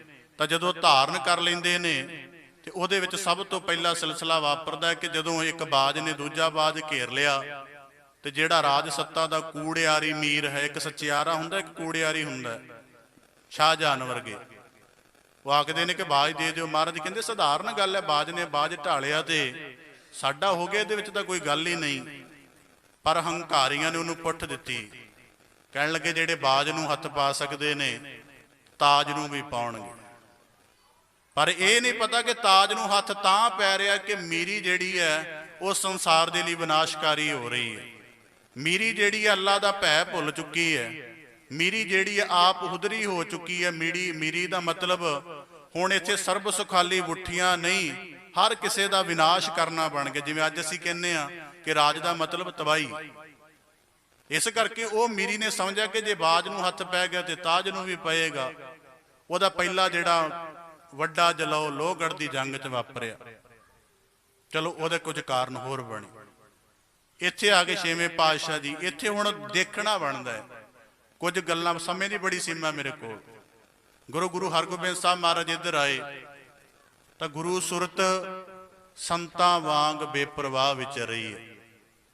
ਕਹਿੰਦੇ ਵਰਖਾ ਦੇ ਮਹੀਨੇ ਨੇ, ਬੜੇ ਆਰਾਮ ਦੇ ਨਾਲ ਮਾਲਕ ਦੀ ਕਾਇਨਾਤ ਦੇ ਵਿੱਚ ਕਰਤਾ ਆਪ ਬਹਿ ਕੇ ਉਹਦਾ ਆਨੰਦ ਮਾਣੇਗਾ। ਮਹਾਰਾਜ ਇੱਥੇ ਆ ਜਾਂਦੇ ਨੇ ਕਿ ਦੁਆਬੇ ਵਾਲਾ ਪਾਸਾ ਨੀਵਾਂ, ਦਰਿਆ ਦੇ ਨੇੜੇ ਚਿੱਕੜ ਰਹਿੰਦਾ ਹੈ, ਇੱਧਰ ਥੋੜਾ ਉੱਚਾ ਹੈ। ਕੁਝ ਸਮੇਂ ਦਾ ਵਾਸ ਕਰਨਾ ਹੈ ਮਹਾਰਾਜ ਨੇ। ਸੂਰਬੀਰਤਾ ਦੇ ਕੌਤਕ ਕਰਨੇ ਨੇ, ਬੰਦਗੀ ਵਾਲਿਆਂ ਨੂੰ ਨਵਾਜਣਾ, ਅਗਿਆਨੀਆਂ ਨੂੰ ਗਿਆਨ ਦੇਣਾ ਹੈ, ਜਿਹੜੇ ਬੰਦਗੀ 'ਚ ਚੱਲੇ ਨੇ ਉਹਨਾਂ ਨੂੰ ਸਿਖਰ ਤੱਕ ਪਹੁੰਚਾਉਣਾ ਹੈ, ਇਸ ਧਰਤੀ ਨੂੰ ਪਾਕ ਕਰਨਾ ਹੈ। ਮਹਾਰਾਜ ਆਪਣੀ ਸੰਤ ਵਾਲੀ ਵਡਿਆਈ ਲੈ ਕੇ ਇਸ ਧਰਤੀ ਤੇ ਆਉਂਦੇ ਨੇ। ਕੁਝ ਸਮਾਂ ਮਹਾਰਾਜ ਨੇ ਰਹਿਣਾ। ਇੱਥੇ ਆ ਕੇ ਮਹਾਰਾਜ ਆਪਣਾ ਨਿਵਾਸ ਕਰਨ ਲੱਗਦੇ ਨੇ। ਉਹਨਾਂ ਸਾਹਮਣੇ ਇੱਕ ਸ਼ਖਸ ਪੈਦਾ ਹੁੰਦਾ ਹੈ ਜਿਹੜਾ ਇਸ ਮਾਲਕ ਦੀ ਰਚੀ ਕਾਇਨਾਤ ਨੂੰ ਆਪਣੀ ਨਿੱਜ ਮਲਕੀਅਤ ਸਮਝਦਾ ਹੈ। ਉਹਦਾ ਮੁਜੱਸਮ ਭਗਵਾਨ ਦਾਸ ਘੇਰੜ ਬਣਦਾ ਹੈ। ਕਬੀਰ ਸਾਹਿਬ ਨੇ ਕਵਾ ਕਹੇ ਨੇ ਬਾਣੀ 'ਚ, ਕਬੀਰ ਧਰਤੀ ਸਾਧ ਕੀ ਤਸਕਰ ਬੈਸੇ ਗਾਏ। ਸਾਧ ਦੇ ਕੋਲੋਂ ਇੱਕ ਮਰਲਾ ਜ਼ਮੀਨ ਹੁੰਦੀ ਹੈ, ਛੰਨ ਬਣਾ ਕੇ ਰਹਿੰਦਾ ਕੱਖ ਕੁੱਲੀਆਂ ਦੀ। ਉਹਦੇ ਕੋਲੋਂ ਕੋਈ ਦੁਨਿਆਵੀ ਬੰਦਾ ਉੜਿਆ ਥੁੜਿਆ ਹੁੰਦਾ, ਜੀ ਮੇਰੇ ਘਰੇ ਸੰਤਾਨ ਨਹੀਂ ਹੈ, ਉਹ ਮਾਲਕ ਅੱਗੇ ਅਰਦਾਸ ਕਰਦਾ, ਸੰਤਾਨ ਹੋ ਜਾਂਦੀ। ਕੋਈ ਮਨਮੁਖੀ ਬੰਦਾ ਆਉਂਦਾ, ਜੀ ਮੈਂ ਵਕਾਰਾਂ 'ਚ ਘਿਰਿਆ, ਮੈਂ ਇੰਨੇ ਅਸਾਧ ਪਾਪਾਂ ਦੇ ਨਾਲ ਮਰਿਆ ਪਿਆ। ਸਾਧ ਉਸ ਕੁੱਲੀ ਵਿੱਚ ਬਹਿ ਕੇ ਉਹਨੂੰ ਹੱਥ ਲਾਉਂਦਾ, ਉਹ ਬੰਦਾ ਦੁਨੀਆ ਦੇ ਲਈ ਆਦਰਸ਼ ਸਾਬਤ ਹੋ ਜਾਂਦਾ ਹੈ। ਸਾਧ ਦੇ ਕੋਲੋਂ ਅੱਧਾ ਮਰਲਾ ਜ਼ਮੀਨ ਹੈ, ਕੱਖਾਂ ਦੀ ਕੁੱਲੀ ਹੈ, ਤਾਂ ਵੀ ਉਹ ਧਰਤੀ ਲਈ ਕਲਿਆਣਕਾਰੀ ਹੈ। ਇੱਕ ਭਗਵਾਨ ਦਾਸ ਘੇਰੜ ਵਰਗੇ ਨੇ ਜਿਨ੍ਹਾਂ ਦੀ ਕਿੱਲਿਆਂ ਦੀ ਹਵੇਲੀ ਹੋਵੇ, ਉੱਥੇ ਬੰਦਗੀ ਦਾ ਇੱਕ ਲਫ਼ਜ਼ ਨਹੀਂ ਬੋਲਿਆ ਜਾਂਦਾ। ਇਸ ਕਰਕੇ ਇਹ ਲੜਾਈ ਦਾ ਮੁੱਢਲਾ ਕਾਰਨ ਇੱਕ ਮਨਮੁਖੀ ਸੁਭਾਅ ਜਿਹੜਾ ਧਰਤੀ ਨੂੰ ਆਪਣੀ ਨਿੱਜ ਹੌਂ ਦੇ ਕਬਜ਼ੇ 'ਚ ਰੱਖਣਾ ਚਾਹੁੰਦਾ ਹੈ, ਤੇ ਇੱਕ ਸਾਧ ਹੈ ਜਿਹੜਾ ਕਹਿੰਦਾ ਇਸ ਧਰਤੀ ਤੋਂ ਗਿਆਨ ਪ੍ਰਗਟ ਹੋਏਗਾ, ਇਸ ਧਰਤੀ ਤੋਂ ਮਨੁੱਖਤਾ ਨੂੰ ਨਿਵਾਜਿਸ਼ ਹੋਏਗੀ। ਕਲਪਨਾ ਕਰਕੇ ਦੇਖੋ, ਜੇ ਮਹਾਰਾਜ ਜੰਗ ਨਾ ਵੀ ਲੜਦੇ, ਆਪਾਂ ਗੱਲਾਂ ਨੂੰ ਰੀਵਿਜ਼ਿਟ ਕਰਨਾ ਹੈ ਨਾ, ਜੇ ਨਾ ਵੀ ਜੰਗ ਹੁੰਦੀ ਤੇ ਉਹ ਹਵੇਲੀ ਜਿਹੜੀ ਉਹਦੀ ਕੋਈ ਬਣੀ ਸੀ ਬਣੀ ਰਹਿ ਜਾਂਦੀ। ਉਹਨੂੰ ਪੁਰਾਤੱਤਵ ਵਿਭਾਗ ਵਾਲੇ ਕਹਿ ਦਿੰਦੇ, ਜੀ ਇਹ 700 ਸਾਲ ਪੁਰਾਣੀ ਹਵੇਲੀ ਹੈ ਤੇ ਇਹ ਹੁਣ ਪੁਰਾਤੱਤਵ ਵਿਭਾਗ ਕੋਲ ਇਹਦੇ ਨਾਲ ਕੋਈ ਛੇੜਛਾੜ ਨਹੀਂ ਕਰ ਸਕਦੇ, ਬਸ ਇਹਦੀਆਂ ਫੋਟੋਆਂ ਖਿੱਚੋ ਤੇ ਜਾਓ। ਜੇ ਇੰਜ ਹੁੰਦਾ ਤੇ ਇੰਜ ਰਹਿ ਜਾਣਾ ਸੀ। ਪਰ ਜੇ ਉਹਦੇ ਵਿੱਚੋਂ ਜੰਗ ਦਾ ਕਾਰਨ ਉਪਜਿਆ, ਉੱਥੇ ਕੀ ਹੋਇਆ?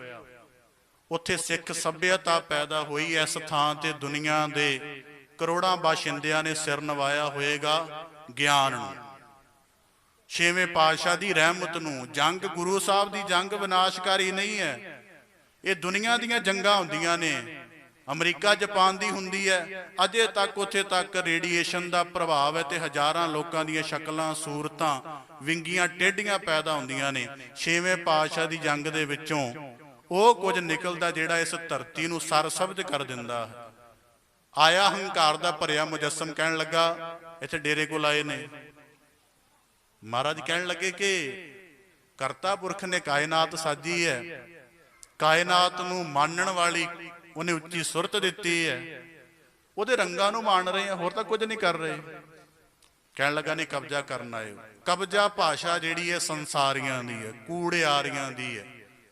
ਜਿਹੜੀ ਸੰਤ ਬਿਰਤੀ ਹੈ, ਗੁਰੂ ਬਿਰਤੀ ਹੈ, ਉਹ ਕਦੇ, ਉਹ ਤਾਂ ਧਰਤੀ ਦੇ ਇੱਕ ਸ਼ੈ ਨੂੰ, ਕਿਉਂਕਿ ਜਿਹੜੀ ਆਕਾਸ਼ ਦੀ ਮਾਲਕ ਹੈ ਉਹਨੇ ਧਰਤੀ ਨੂੰ ਕੀ ਕਰਨਾ? ਜਿਹੜੀ ਤਿੰਨਾਂ ਲੋਕਾਂ ਦੀ ਮਾਲਕ ਹੈ ਉਹਨੇ ਧਰਤੀ ਦੇ ਇੱਕ ਟੁਕੜੇ ਦਾ ਕਬਜ਼ਾ ਕਿਉਂ ਲੈਣਾ ਭਾਈ? ਉਹ ਕੋ ਲਏਗਾ? ਕਦੇ ਨਹੀਂ ਲਏਗਾ। ਮਹਾਰਾਜ ਕਹਿਣ ਲੱਗੇ ਕਿ ਅਸੀਂ ਇੱਥੇ ਬੜੀ ਮੌਜ ਵਿਚਰ ਰਹੇ ਹਾਂ, ਵਰਖਾ ਦਾ ਸਮਾਂ ਕੱਟ ਕੇ ਚਲਾ ਜਾਵਾਂਗੇ। ਪਰ ਉਹਨੂੰ ਇਸ ਕੂੜਿਆਰੀ ਬਿਰਤੀ ਨੂੰ ਇਹ ਗੱਲ ਪ੍ਰਵਾਨ ਨਾ ਹੋਈ। ਉਹ ਕਹਿਣ ਲੱਗਾ ਤੁਸੀਂ ਕਬਜ਼ਾ ਕਰੋਗੇ। ਉਹਨੇ ਆਪਣੇ ਹੰਕਾਰ ਵਿੱਚ ਆ ਕੇ ਅੱਤ ਮੰਦੇ ਬੋਲ ਬੋਲੇ, ਉਹ ਸਭ ਆਪ ਜਾਣਦੇ। ਬਾਅਦ ਸਿੱਖਾਂ ਦੀ ਮਾਰ ਦਾ ਪਾਤਰ ਬਣਿਆ, ਮਾਰਿਆ ਗਿਆ। ਹੁਣ ਗੁਰੂ ਹਰਗੋਬਿੰਦ ਸਾਹਿਬ ਮਹਾਰਾਜ ਜੀ ਨੇ ਜੰਗ ਦਾ ਤਹਈਆ ਕਿਉਂ ਕੀਤਾ? ਇਹਦੇ ਕਾਰਨ ਹਨ। ਭਗਵਾਨ ਦਾਸ ਘੇਰਨ ਨੇ ਜਦੋਂ ਤੀਜੀ ਵਾਰੀ ਆ ਕੇ ਛੇਵੇਂ ਪਾਤਸ਼ਾਹ ਜੀ ਨੂੰ ਮੰਦੇ ਬੋਲ ਬੋਲੇ ਨਾ ਹੰਕਾਰ ਵਿੱਚ, ਤੇ ਉਹਨੇ ਉਹ ਬੋਲਾਂ ਵਿੱਚ ਕਹਿ ਦਿੱਤਾ ਕਿ ਤੁਹਾਨੂੰ ਪਤਾ ਨਹੀਂ ਜੇ ਮੈਂ ਸ਼ਾਹਜਹਾਨ ਕੋਲ ਚਲ ਗਿਆ ਕੀ ਹੋ ਜਾਏਗਾ। ਉਹਨੇ ਕਿਹਾ, ਫਿਰ ਮਹਾਰਾਜ ਨੇ ਤਾਂ ਹੀ ਸ਼ਾਇਦ ਉਹਦਾ ਕਲਿਆਣ ਕੀਤਾ ਬਾਅਦ ਚ। ਫਿਰ ਉਹਦਾ ਪੁੱਤਰ ਜਿਹੜਾ ਸੀ ਰਤਨ ਚੰਦ, ਦੁਸ਼ਟ ਨੂੰ ਜਾ ਕੇ ਦੁਸ਼ਟ ਮਿਲਿਆ। ਰਤਨ ਚੰਦ ਅੱਗੇ ਕਰਮ ਚੰਦ ਨੂੰ ਮਿਲਦਾ ਹੈ। ਇਹਦੇ ਅੰਦਰ ਵੀ ਆਪਣੇ ਹੰਕਾਰੀ ਪਿਓ ਦੇ ਬੇਵਜ੍ਹਾ ਮਰਨ ਦੀ ਬਦਲੇ ਦੀ ਅੱਗ ਸੁਲਗ ਰਹੀ ਹੈ। ਉਹਦੇ ਅੰਦਰ ਵੀ ਦੋਵਾਂ ਦੀ ਰਲ ਗਈ, ਜਾ ਕੇ ਅਬਦੁਲ ਖਾਨ ਦੇ ਗਲ ਪੈ ਗਈ। ਅਬਦੁਲ ਖਾਨ ਵਰਗੇ ਨੂੰ ਜਾ ਕੇ ਇਹਨਾਂ ਨੇ, ਜਿਹੜਾ ਵੇਖੋ ਯੁੱਧ ਦੀਆਂ ਕਈ ਗੱਲਾਂ ਬੜੀਆਂ ਕਮਾਲ ਦੀਆਂ ਵਾਪਰਦੀਆਂ ਨੇ। ਅਬਦੁਲ ਖਾਨ ਨੂੰ ਕਹਿਣ ਲੱਗੇ ਕਿ ਸ਼ਾਹਜਹਾਨ ਦਾ ਬਾਜ ਖੋਇਆ, ਉਹ ਬਾਜ ਇਹਦੇ ਉਹਨਾਂ ਦੇ ਕੋਲ ਹੈ, ਜੇ ਤੁਸੀਂ ਚੜ੍ਹਾਈ ਕਰਕੇ ਜਾਓ ਬਾਜ ਖੋ ਕੇ ਸ਼ਾਹਜਹਾਨ ਨੂੰ ਵਾਪਸ ਕਰ ਦਿਓ, ਤੁਹਾਡਾ ਰੁਤਬਾ ਵੱਡਾ ਹੋ ਜਾਏਗਾ। ਪਰ ਉਹਨੂੰ ਅਜੇ ਤੱਕ ਇੱਥੇ ਭੁਲੇਖਾ ਵੀ, ਅਬਦੁਲ ਖਾਨ ਵਰਗੇ ਨੂੰ ਭੁਲੇਖਾ ਹੈ ਕਿ ਜਿਹੜੇ ਪੀਰ ਸਾਰਾ ਦਿਨ ਬੰਦਗੀ ਕਰਦੇ ਨੇ, ਮਾਲਾ ਫੇਰਦੇ ਨੇ, ਕੀਰਤਨ ਕਰਦੇ ਨੇ, ਗਿਆਨ ਦੀਆਂ ਗੱਲਾਂ ਕਰਦੇ ਨੇ, ਕੀ ਉਹਨਾਂ 'ਚ ਇੰਨੀ ਤਾਕਤ ਹੋ ਸਕਦੀ ਹੈ ਕਿ ਮੇਰੀ 15,000 ਫੌਜ ਦਾ ਮੁਕਾਬਲਾ ਕਰ ਲੈਣਗੇ। ਅੱਜ ਵੀ ਬਹੁਤਿਆਂ ਨੂੰ ਇੰਝ ਹੀ ਲੱਗਦਾ ਹੈ ਕਿ ਜਿਹੜਾ ਅੰਮ੍ਰਿਤਧਾਰੀ ਬੰਦਾ ਪੰਜ ਬਾਣੀਆਂ ਦਾ ਨਿਤਨੇਮੀ ਹੈ, ਸਿਮਰਨ ਦੇ ਵਿੱਚ ਉਹਦੇ ਜ਼ਿੰਦਗੀ ਦੇ 2 ਘੜੀਆਂ ਗੁਜ਼ਰਦੀਆਂ ਨੇ, ਸੇਵਾ ਨੂੰ ਜਿਹਨੇ ਦਰਸ਼ ਬਣਾਇਆ, 10 ਨੌਆਂ ਦੀ ਕਿਰਤ ਨਾਲ ਜਿਹੜਾ ਪਾਕ ਕਮਾਈ ਕਰਦਾ, ਸਤਸੰਗ ਦੇ ਵਿੱਚ ਬਹਿ ਕੇ ਰਿਸ਼ੀਆਂ ਦੇਵਤਿਆਂ ਵਾਂਗ ਸਾਧਨਾ ਕਰਦਾ, ਆਮ ਦੁਨਿਆਵੀ ਹੰਕਾਰੀ ਬੰਦਿਆਂ ਨੂੰ ਲੱਗਦਾ ਹੈ ਇਹ ਕੀ ਕਰ ਲਏਗਾ ਜਿੱਦਣ ਸਾਡੇ ਨਾਲ ਇਹਦਾ ਵਾਸਤਾ ਪਏਗਾ। ਅਬਦੁਲ ਖਾਨ ਵਰਗਿਆਂ ਨੂੰ ਇਹ ਭਰਮ ਸੀ। ਲੈ ਕੇ ਚੜਿਆ ਉਹਦੇ ਨਾਲ ਉਹਦੇ 5 ਵੱਡੇ ਜਰਨੈਲ ਨੇ, ਬੈਰਮ ਖਾਨ, ਬਲਵੰਡ ਖਾਨ, ਮੁਹੰਮਦ ਖਾਨ, ਅਲੀ ਬਖਸ਼, ਇਮਾਮ ਬਖਸ਼, ਨਾਲ 2 ਪੁੱਤਰ ਲੈ ਕੇ ਚੜਿਆ, ਨਬੀ ਬਖਸ਼, ਕਰੀਮ ਬਖਸ਼, ਨਾਲ 15,000 ਸੈਨਾ। ਆਪਣੇ 5 ਜਰਨੈਲਾਂ ਨੂੰ 1000 ਦਿੱਤਾ ਸੂਰਮਾ, 2-2 ਹਜ਼ਾਰ ਆਪਣੇ ਮੁੰਡਿਆਂ ਨੂੰ ਤੇ 6,000 ਆਪਣੇ ਆਪ ਨਾਲ ਰੱਖਿਆ। ਇੱਥੇ ਆ ਕੇ ਮਹਾਰਾਜ ਨੂੰ ਕਹਿਣ ਲੱਗਾ ਕਿ 1 ਕਿਲੋਮੀਟਰ ਪਰਾਂ ਖਲੋ ਕੇ ਕਿ ਮੈਂ ਮਹਾਰਾਜ ਤੁਹਾਡੇ ਨਾਲ ਜੰਗ ਨਹੀਂ ਕਰਨਾ ਚਾਹੁੰਦਾ, ਤੁਸੀਂ ਠੀਕ ਠਾਕ ਬੰਦੇ ਲੱਗਦੇ ਹੋ, ਮੇਰੀ ਮੰਨੋ, ਮੈਂ ਤੁਹਾਨੂੰ ਗਲਤ ਸੁਣਿਆ, ਤੁਸੀਂ ਥਾਂ ਛੱਡ ਕੇ ਚਲੇ ਜਾਓ। ਮਹਾਰਾਜ ਨੇ ਉਹਦੇ ਦੂਤ ਨੂੰ ਕਿਹਾ ਕਿ ਅਸੀਂ ਤਾਂ ਇੱਥੇ ਸਹਿਜ ਵਿਚਰਨ ਚ ਆਏ ਆ, ਕਬਜ਼ੇ ਦੀ ਵਿਚਰਨ ਦਾ ਸਾਡੇ ਅੰਦਰ ਹੈ ਹੀ ਨਹੀਂ, ਇਸ ਕਰਕੇ ਚਲੇ ਜਾਵਾਂਗੇ। ਕਹਿਣ ਲੱਗਾ ਨਹੀਂ, ਜੇ ਨਹੀਂ ਮੰਨੋਗੇ ਤਾਂ ਫਿਰ ਅਬਦੁਲ ਖਾਨ ਚੜ ਕੇ ਆਇਆ, ਉਹ ਤੁਹਾਨੂੰ ਸੋਧ ਦੇਵੇਗਾ, ਤੁਹਾਨੂੰ ਇਸ ਥਾਂ ਤੋਂ ਹਟਾ ਦੇਵੇਗਾ। 6ਵੇਂ ਪਾਤਸ਼ਾਹ ਫਿਰ ਪਤਾ ਲੱਗ ਗਿਆ ਵੀ ਇਹ ਗੱਲ ਸਧਾਰਨ ਨਹੀਂ ਹੈ। ਜੰਗ ਦਾ ਕਾਰਨ ਕੀ ਹੈ? ਜੰਗ ਦਾ ਮੇਨ ਕਾਰਨ ਹੈ ਵੀ ਉਂਝੇ ਲੜਦੇ ਕੋਈ ਗੱਲ ਨਹੀਂ ਸੀ, ਆਪਣੇ ਪੱਧਰ ਤੇ ਲੜਦੇ ਜੋ ਵੀ ਚੱਲਦਾ ਦੁਨੀਆ 'ਚ, ਪਰ ਇਹ ਉਸ ਮੀਰੀ ਦੇ ਰਿਪਰੈਜ਼ੈਂਟੇਟਿਵ ਬਣ ਕੇ ਆ ਰਹੇ ਨੇ, ਨੁਮਾਇੰਦੇ ਬਣ ਕੇ ਆ ਰਹੇ ਨੇ, ਜਿਹੜੀ ਮੀਰੀ ਹੈ, ਜਿਹੜੀ ਗੁਰੂ ਘਰ ਦੇ ਵਿਰੋਧ 'ਚ ਚੱਲ ਰਹੀ ਹੈ, ਜਹਾਂਗੀਰ ਤੋਂ ਚੱਲਣ ਵਾਲੀ ਮੀਰੀ, ਜਿਹਦਾ ਰੂਪ ਸ਼ਾਹਜਹਾਨ ਬਣ ਚੁੱਕਿਆ, ਹੁਣ ਉਹ ਨਾਰਮਲ ਨਹੀਂ ਰਹਿ ਗਈ। ਇਹ ਉਹਦੀ ਧੌਂਸ ਕਰਕੇ ਆ ਰਹੇ ਨੇ ਤੇ ਉਹਦੀ ਸ਼ਹਿ ਦਾ ਡਰ ਵਿਖਾ ਰਹੇ ਨੇ। ਜੇ ਅੱਜ ਇਹਨਾਂ ਦਾ ਡਰ ਮੰਨਿਆ ਤੇ ਜਿਵੇਂ ਇਹ 5ਵੇਂ ਪਾਤਸ਼ਾਹ ਵੇਲੇ ਕਰ ਚੁੱਕੇ ਨੇ, ਇਹ ਤਾਂ ਪੀਰੀ ਨੂੰ ਮਸਲ ਕੇ ਰੱਖ ਕੇ ਦੇਣਗੇ, ਇਹ ਤਾਂ ਪੀਰੀ ਦਾ ਕੋਈ ਨਾਮ ਨਿਸ਼ਾਨ ਨਹੀਂ ਰਹਿਣ ਦੇਣਗੇ। ਉਸ ਵਕਤ ਫਿਰ ਗੁਰੂ ਹਰਗੋਬਿੰਦ ਸਾਹਿਬ ਮਹਾਰਾਜ ਨੇ ਕਿਹਾ, ਉਸ ਵਕਤ ਅਬਦੁਲ ਖਾਨ ਨੂੰ, ਉਹਦੇ ਦੂਤ ਨੂੰ ਕਿਹਾ ਕਿ ਮੁਖਲਸ ਖਾਨ ਪਤਾ ਕਿਹੜੇ ਰਾਹ ਗਿਆ ਹੈ? ਪਤਾ ਤੈਨੂੰ ਮੁਖਲਸ ਖਾਨ ਕਿਹੜੇ ਰਾਹ ਗਿਆ? ਜੇ ਤੇ ਤੂੰ ਆਪਣੇ ਮੁਖਲਸ ਖਾਨ ਦੇ ਰਾਹ ਤੇ ਜਾਣਾ ਚਾਹੁੰਦਾ ਹੈ ਤਾਂ ਜ਼ਰੂਰ ਚੜ ਕੇ ਆ, ਤੇ ਜੇ ਨਹੀਂ ਜਾਣਾ ਚਾਹੁੰਦਾ ਤੇ ਵਾਪਸ ਮੁੜ ਜਾ। ਪਰ ਜਿਹੜੀ ਦੁਨਿਆਵੀ ਮੀਰੀ ਹੁੰਦੀ ਹੈ ਨਾ, ਜਿਹਨੂੰ ਰੱਬ ਦਾ ਭੈ ਨਹੀਂ ਹੁੰਦਾ, ਜਿਹਦਾ ਹਿਰਦਾ ਪਾਕ ਨਹੀਂ ਹੁੰਦਾ, ਜਿਹਦੇ ਅੰਦਰ ਹੰਕਾਰ ਦੇ ਉਛਾਲੇ ਵੱਜਦੇ ਨੇ, ਉਹ ਪੀਰ ਦੇ ਸਹਿਜ ਬੋਲਾਂ ਨੂੰ ਕਦੇ ਸਹਿਜ ਚ ਪਛਾਣਦੀ ਨਹੀਂ। ਉਹ ਕਹਿੰਦੀ ਸ਼ਾਇਦ ਮੈਨੂੰ ਇਹ ਟੱਕਰ ਦੇਣ ਦੀ ਗੱਲ ਕਰ ਰਿਹਾ ਹੈ, ਪਰ ਜਦੋਂ ਗੁਰੂ ਹਰਗੋਬਿੰਦ ਸਾਹਿਬ ਮਹਾਰਾਜ ਕਹਿੰਦੇ ਜਾ ਚੱਲ ਜਾ ਆਰਾਮ ਨਾਲ, ਇਹਦਾ ਮਤਲਬ ਹੈ ਇੱਕ ਪੀਰ ਜਿਹੜਾ ਹੈ ਹੰਕਾਰ ਵਿੱਚ ਆਏ ਹੋਏ ਮੀਰ ਨੂੰ ਕਹਿ ਰਿਹਾ ਤੂੰ ਸ਼ਾਂਤ ਰਹਿ, ਕਿਉਂਕਿ ਤੇਰਾ ਜ਼ੋਰ ਖੁਰਾਕ ਦਾ ਹੈ ਜਾਂ ਕਸਰਤਾਂ ਦਾ ਹੈ, ਮੇਰਾ ਜ਼ੋਰ ਉਸ ਅਕਾਲ ਪੁਰਖ ਦੇ ਨਾਲ ਜੁੜੀ ਹੋਈ ਸੁਰਤ ਵਾਲਾ ਹੈ, ਉਹਦੇ ਚੋਂ ਰੂਹਾਨੀ ਬਲ ਹੈ। ਜਿਹੜਾ ਮੇਰਾ ਜ਼ੋਰ ਹੈ, ਜਦੋਂ ਉਹ ਚੱਲੇਗਾ ਉਦੋਂ ਸੀਸ ਕੱਟੇ ਜਾਣ ਤੋਂ ਬਾਅਦ ਵੀ ਲੜਿਆ ਜਾ ਸਕਦਾ। ਜਿਹੜਾ ਮੇਰਾ ਰੂਹਾਨੀ ਜ਼ੋਰ ਹੈ, ਜਦੋਂ ਉਹ ਜੰਗ ਦੇ ਮੈਦਾਨ 'ਚ ਆਏਗਾ, ਉਹ ਦੋਹੇ ਬਾਹਾਂ ਵੱਡੇ ਜਾਣ ਤੋਂ ਬਾਅਦ ਵੀ ਲੜੇਗਾ। ਇਸ ਕਰਕੇ ਗੁਰੂ ਸਾਹਿਬ ਜੀ ਨੇ ਸਮਝਾਇਆ, ਅਬਦੁਲ ਖਾਨ ਨੂੰ ਸਮਝ ਨਾ ਆਇਆ। ਮਹਾਰਾਜ ਨੇ ਆਪਣੇ ਸਿੱਖਾਂ ਨੂੰ ਇਕੱਤਰਿਤ ਕੀਤਾ। ਮਹਾਰਾਜ ਨੇ ਕਿਹਾ ਭਾਈ ਜੱਟੂ ਜੀ 200 ਘੋੜ ਸਵਾਰ ਲਓ, ਭਾਈ ਕਲਿਆਣਾ ਜੀ 300 ਘੋੜ ਸਵਾਰ ਲਓ, ਭਾਈ ਮਥਰਾ ਜੀ 300 ਘੋੜ ਸਵਾਰ ਲਓ, ਭਾਈ ਕਲਿਆਣਾ ਜੀ, ਭਾਈ ਪਰਾਗਾ ਜੀ, ਭਾਈ ਪਰਸੂਰਾਮ, ਭਾਈ ਸ਼ਕਤੂਰਾਮ, ਭਾਈ ਕ੍ਰਿਸ਼ਨਾ, ਭਾਈ ਜਗਨਾ, ਭਾਈ ਅਮੋਲਕ, ਸਾਰੇ ਸੂਰਮਿਆਂ ਨੂੰ। ਤੇ ਮਹਾਰਾਜ ਨੇ ਬਾਬਾ ਬਿਧੀ ਚੰਦ ਤੇ ਭਾਈ ਜਿਹੜਾ ਸ਼ਕਤੂ ਹੈ, ਇਹ ਦੋ ਬੰਦੇ, ਕਿਉਂਕਿ ਦੋ ਸੂਰਮੇ। ਭਾਈ ਬਿਧੀ ਚੰਦ ਤਾਂ ਸੂਰਬੀਰਤਾ ਦਾ ਵਹਿੰਦਾ ਹੋਇਆ ਦਰਿਆ, ਜਿਹਨੂੰ ਮਰਜ਼ੀ ਪੱਧਰਾ ਕਰ ਦੇ। ਭਾਈ ਸ਼ਕਤੂ ਤੀਰ ਅੰਦਾਜ਼ੀ ਵਿੱਚ ਇੰਨਾ ਮਾਹਰ ਹੈ, ਕਵੀ ਸੰਤੋਖ ਸਿੰਘ ਨੇ ਲਿਖਿਆ, ਤੇ ਭਾਈ ਸ਼ਕਤੂ ਘੋੜੇ ਦੀ ਕਾਠੀ ਦੀ ਲੱਗੀ ਹੋਈ ਖੁਰਗੀਨ ਦੇ ਵਿੱਚ ਵੀ ਤੀਰ ਮਾਰਨਾ ਚਾਹਵੇ ਨਾ ਤਾਂ ਵੀ ਮਾਰ ਸਕਦਾ ਹੈ। ਜੰਗ ਦਾ ਐਲਾਨ ਹੋਇਆ, ਨਗਾਰੇ ਵੱਜੇ। ਸਭ ਤੋਂ ਪਹਿਲਾਂ ਮੁਹੰਮਦ ਖਾਨ ਚੜਿਆ। ਉਹਦਾ ਸਵਾਗਤ ਕਰਨ ਦੇ ਲਈ ਭਾਈ ਜੱਟੂ ਅੱਗੇ ਗਿਆ। ਭਾਈ ਜੱਟੂ ਨੇ ਆਪਣੇ 200 ਘੋੜ ਸਵਾਰ ਸੂਰਮਿਆਂ ਦੇ ਨਾਲ ਸ਼ਲਖ ਛੱਡੀ। ਸ਼ਲਖ ਦਾ ਮਤਲਬ ਜਦੋਂ 100 ਸੂਰਮੇ ਦੇ ਕੋਲੋਂ ਬੰਦੂਕ ਹੋਵੇ ਤੇ 100 ਸੂਰਮਾ ਇੱਕੋ ਸਮੇਂ ਤੇ ਇੱਕੋ ਵਾਰੀ ਘੋੜਾ ਦੱਬ ਕੇ ਗੋਲੀਆਂ ਛੱਡਣ, ਉਹਨੂੰ ਸ਼ਲਖ ਆਖਦੇ। ਪਹਿਲੀ ਸ਼ਲਖ ਛੱਡੀ। ਮੁਹੰਮਦ ਖਾਨ ਵਰਗੇ ਜਿਹੜੇ ਕਹਿੰਦੇ ਸੀ ਸ਼ਰਾਬਾਂ ਪੀ ਕੇ ਨਿਕਲੇ ਸੀ, ਕਹਿੰਦੇ ਕਰਤਾਰਪੁਰ ਤੋਂ, ਇਤਿਹਾਸ 'ਚ ਜ਼ਿਕਰ ਆਉਂਦਾ ਹੈ ਕਿ ਲਲਕਾਰੇ ਮਾਰਦੇ ਆਏ ਸੀ ਵੀ ਬਸ ਨਿਬੇੜਦੇ ਆ ਕਿ 10-20 ਮਿੰਟਾਂ 'ਚ ਕੰਮ। ਜਦੋਂ ਪਹਿਲੀ ਸ਼ਲਕ ਛੱਡੀ, ਕਈ ਪਠਾਨ ਮਰਦੇ ਵੇਖੇ ਜਿਨ੍ਹਾਂ ਨੂੰ 20-20 ਸਾਲ ਸੈਨਾ ਦੀ ਨੌਕਰੀ ਕਰਦੇ ਨੂੰ ਹੋ ਗਿਆ। ਇੱਕ 20 ਸਾਲ ਦਾ ਸੈਨਿਕ ਮਰ ਜੇ ਨਾ ਤਾਂ ਇਹ ਉਸ ਦੇਸ਼ ਨੂੰ ਜਾਂ ਫੌਜਦਾਰ ਨੂੰ ਪਤਾ ਹੁੰਦਾ ਇਹਦੀ ਕੀ ਕੀਮਤ ਹੈ। ਕਹਿਣ ਲੱਗਾ ਇੰਨੇ ਮਰ ਗਏ। ਜ਼ੋਰ ਕਰਕੇ ਚੜ ਕੇ ਆਇਆ ਮੁਹੰਮਦ ਖਾਨ ਅੱਗੇ। ਭਾਈ ਜੱਟੂ ਦੇ ਨਾਲ ਸਾਹਮਣਾ ਹੋਇਆ। ਉਹਨੂੰ ਪਤਾ ਭਾਈ ਜੱਟੂ ਬੰਦੂਕਬਾਜ਼ੀ ਚ ਮਾਰ ਹੈ ਤੇ ਉਧਰ ਜਿਹੜਾ ਮੁਹੰਮਦ ਖਾਨ ਹੈ ਇਹ ਤਲਵਾਰਬਾਜ਼ੀ ਚ ਮਾਰ ਹੈ। ਦੋਵਾਂ ਦਾ ਸਾਹਮਣਾ ਹੋਇਆ। ਪਹਿਲੀ ਬੰਦੂਕ ਦੀ ਗੋਲੀ ਚੱਲੀ ਤੇ ਮੁਹੰਮਦ ਖਾਨ ਵਰਗੇ ਦੇ ਘੋੜੇ ਨੂੰ ਲੱਗੀ, ਪਲਟ ਕੇ ਡਿੱਗ ਗਿਆ। ਆਪਣੇ ਤੀਰ ਅੰਦਾਜ਼ੀ ਸੰਭਾਲ ਲਈ।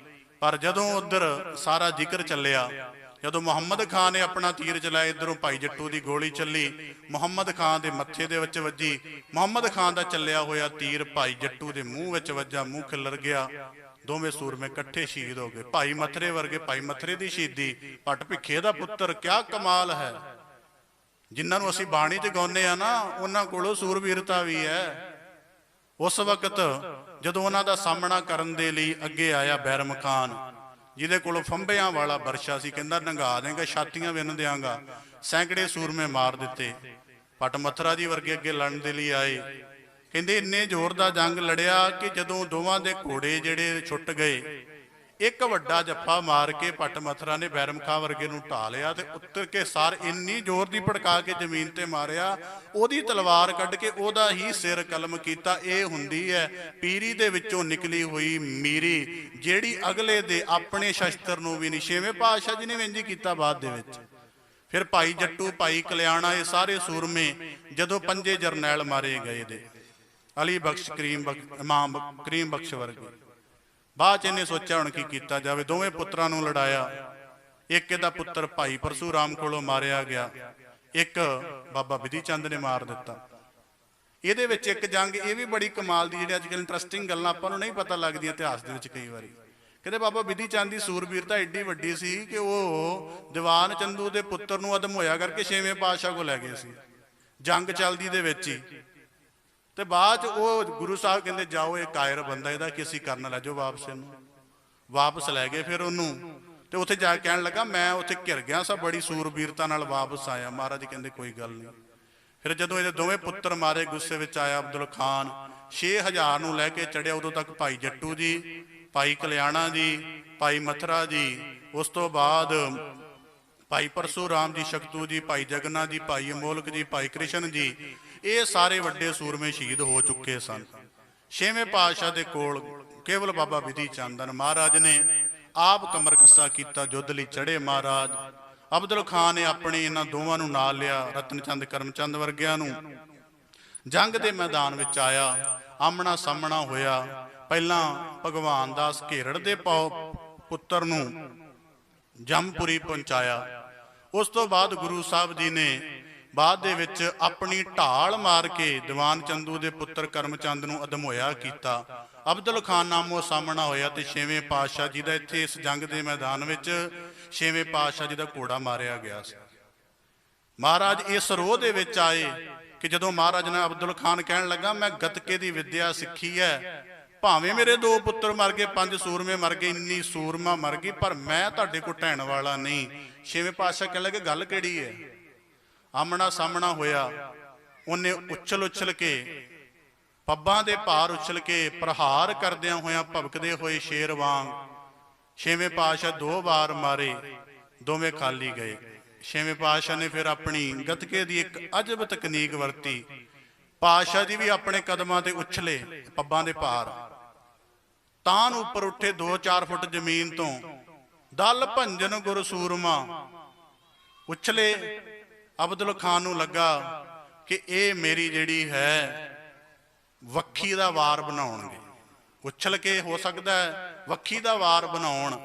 ਥੋੜਾ ਜਿਹਾ ਝੁਕਣ ਲੱਗਦਾ ਹੈ। ਮਹਾਰਾਜ ਵੱਟੀ ਹੋਈ ਤਲਵਾਰ ਨੂੰ ਸਿੱਧਾ ਵਜਾਉਣ ਦੀ ਬਜਾਏ ਗਰਦਨ ਵੱਲ ਥੋੜਾ ਜਿਹਾ ਟੇਢਾ ਚਲਾ ਜਾਂਦੇ ਨੇ, ਜਿਵੇਂ ਕੁਮਹਾਰ ਆਪਣੇ ਬਣੇ ਹੋਏ ਚੱਕ ਤੇ ਮਿੱਟੀ ਦੇ ਭਾਂਡੇ ਨੂੰ ਇੱਕ ਧਾਗੇ ਦੀ ਤਾਰ ਨਾਲ ਜਾਂ ਮੋਮ ਦੀ ਤਾਰ ਵਾਲਾ ਧਾਗੇ ਨਾਲ ਕੱਟ ਦਿੰਦਾ ਹੈ। ਮਹਾਰਾਜ ਦੀ ਚੱਲੀ ਹੋਈ ਤਲਵਾਰ ਤੇ ਅਬਦੁਲ ਖਾਨ ਪਿਆ। ਆਓ,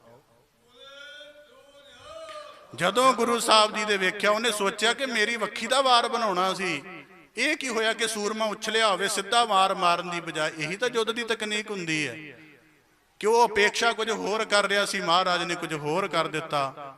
ਅਬਦੁਲ ਖਾਨ ਕਰਕੇ ਮਹਾਰਾਜ ਦਾ ਘੋੜਾ, ਮਹਾਰਾਜ ਨੇ ਇਹ ਬੜਾ ਵੱਡੀ ਗੱਲ ਹੈ, ਆਪਾਂ ਨੂੰ ਅੱਜ ਕੱਲ੍ਹ ਇਹ ਗੱਲਾਂ ਨਹੀਂ ਮਹਿਸੂਸ। ਆਪਾਂ ਬਾਜ਼ਾਰ 'ਚ ਕਾਰ ਲੈ ਕੇ ਜਾਈਏ ਨਾ, ਮੋਟਰਸਾਈਕਲ ਵਾਲਾ ਕਿਤੇ ਮਾੜਾ ਜਿਹਾ ਟੱਚ ਹੋ ਜਾਏ ਨਾ, ਸਕਰੈਚ ਪੈ ਜਾਏ, ਤੇ ਸਾਡੀ ਕਈ ਵਾਰੀ ਸ਼ਖਸੀਅਤ ਬਾਹਰ ਆ ਜਾਂਦੀ। ਤੈਨੂੰ ਪਤਾ ਨਹੀਂ 5 ਲੱਖ ਦੀ ਗੱਡੀ ਮੇਰੀ, 10 ਲੱਖ ਦੀ। ਛੇਵੇਂ ਪਾਤਸ਼ਾਹ ਦਾ ਘੋੜਾ, ਉਹ ਠੀਕ ਹੈ ਅਸੀਂ ਜਾਨਵਰ 'ਚ ਉਹਦੀ ਤੁਲਨਾ ਕਰ ਸਕਦੇ ਹਾਂ, ਜ਼ਿਕਰ ਕਰ ਸਕਦੇ ਹਾਂ, ਪਰ ਇੱਕ ਸੂਰਬੀਰ ਨੂੰ ਵੇਖ ਕੇ ਦੇਖੋ ਜਿੰਨੇ ਘੋੜੇ ਦੇ ਹੀ ਪੌੜਾਂ ਸੁੰਮਾਂ ਦੀਆਂ ਟਾਪਾਂ ਦੇ ਜ਼ੋਰ ਤੇ ਆਪਣੀ ਸੂਰਬੀਰਤਾ ਦਾ ਪਰਚਮ ਲਹਿਰਾਉਣਾ ਹੁੰਦਾ। ਘੋੜਾ ਹੀ ਉਹਨੂੰ ਕਈ ਵਾਰੀ ਬਚਾਉਂਦਾ। ਜਿਨ੍ਹਾਂ ਨੂੰ ਮੋਰ ਵਾਂਗ ਘੋੜਾ ਨਚਾਉਣਾ ਹੁੰਦਾ ਉਹਨਾਂ ਨੂੰ ਪਤਾ ਹੈ। ਜਿਹੜੇ ਸੂਰਮੇ ਨੂੰ ਅਗਲੇ ਜਾਂ ਪਿਛਲੇ ਪੌੜਾਂ ਤੇ ਘੋੜਾ ਕੁਦਾਉਣਾ ਹੁੰਦਾ ਉਹਨੂੰ ਪਤਾ ਹੈ। ਜਿਹਨੂੰ ਪਤਾ ਘੋੜਾ ਝੁਕ ਜਾਵੇ ਤੇ ਮੈਨੂੰ ਥੱਲਿਓਂ ਹੇਠਾਂ ਚੋਂ ਕੱਢ ਦਿੰਦਾ, ਘੋੜਾ ਉਛਲ ਜਾਵੇ ਤੇ ਵੱਡੀ ਛਾਲ ਵੀ ਲਗਾ ਦਿੰਦਾ।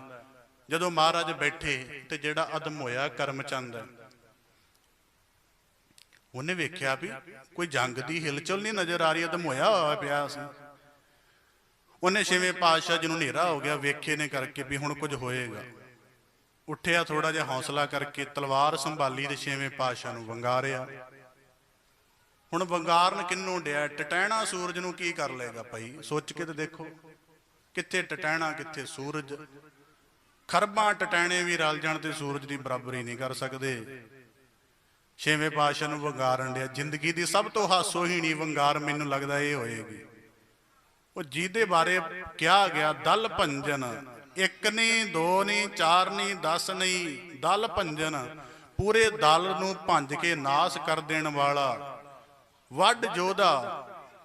ਕੀ ਤੁਹਾਡੇ ਖਿਆਲ ਭਾਈ ਗੁਰਦਾਸ ਦੇ ਗਿਆਨ ਵਿੱਚ ਹੋਰ ਯੋਧਿਆਂ ਦਾ ਨਹੀਂ ਪਤਾ ਹੋਏਗਾ ਉਹਨਾਂ ਨੂੰ ਵੀ ਦੁਨੀਆ 'ਚ ਜਾਂ ਅੰਮ੍ਰਿਤਸਰ ਲਾਹੌਰ ਦੇ ਵਿੱਚ ਕਿਹੜੇ ਯੋਧੇ ਵਸਦੇ ਨੇ?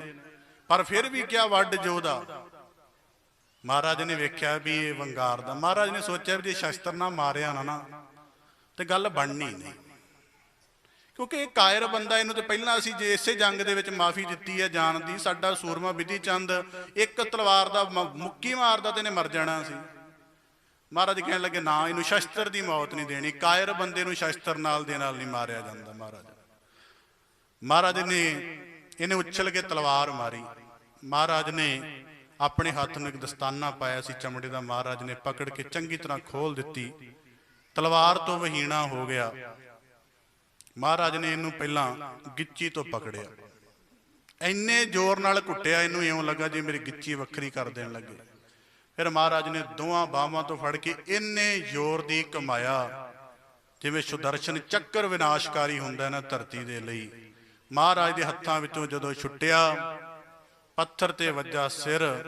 ਜਿਵੇਂ ਕੋਈ ਸੂਰਮਾ ਜ਼ੋਰ ਦੇ ਨਾਲ ਆ ਕੇ ਹਦਵਾਣਾ ਮਾਰੇ ਨਾ ਪੱਥਰ ਤੇ ਉਹਦੀਆਂ ਕਈ ਖਿੱਲੜੀਆਂ ਖਿੱਲਰ ਜਾਂਦੀਆਂ ਨੇ। ਕਰਮਚੰਦ ਵਰਗੇ ਦਾ ਸਿਰ ਫੁੱਟਿਆ ਤੇ ਕੁੱਲ ਪਾਪ ਦਾ ਅੰਤ ਹੋ ਗਿਆ। ਫਿਰ ਮਹਾਰਾਜ ਨੇ, ਮਰਜ਼ਾਦਾ ਨਹੀਂ ਕਦੇ ਯੁੱਧ 'ਚ, ਗੁਰੂ ਸਾਹਿਬ ਦੀ ਜੰਗ ਦਾ ਵੱਡਾ ਫਰਕ ਹੈ ਕਿ ਤੇ ਮਰਜ਼ਾਦਾ ਸਲਿੱਪ ਨਹੀਂ ਹੁੰਦੀ। ਮਹਾਰਾਜ ਨੇ ਕੀ ਕੀਤਾ? ਉਹਦੇ 5 ਜਿਹੜੇ ਜਰਨੈਲ ਉਹਦੀ ਲਾਸ਼ਾਂ ਦੀ ਨਿਸ਼ਾਨਦੇਹੀ ਕਰਾਈ, ਉਹਦੇ ਪੁੱਤਰਾਂ ਦੀ, ਅਬਦੁਲ ਖਾਨ ਦੀ। ਮਹਾਰਾਜ ਨੇ ਇੱਕ ਵੱਡਾ ਟੋਆ ਪੜਾ ਕੇ ਸੁੱਟ ਦਿੱਤੇ, ਵਿੱਚ ਦਫਨਾ ਦਿੱਤੇ।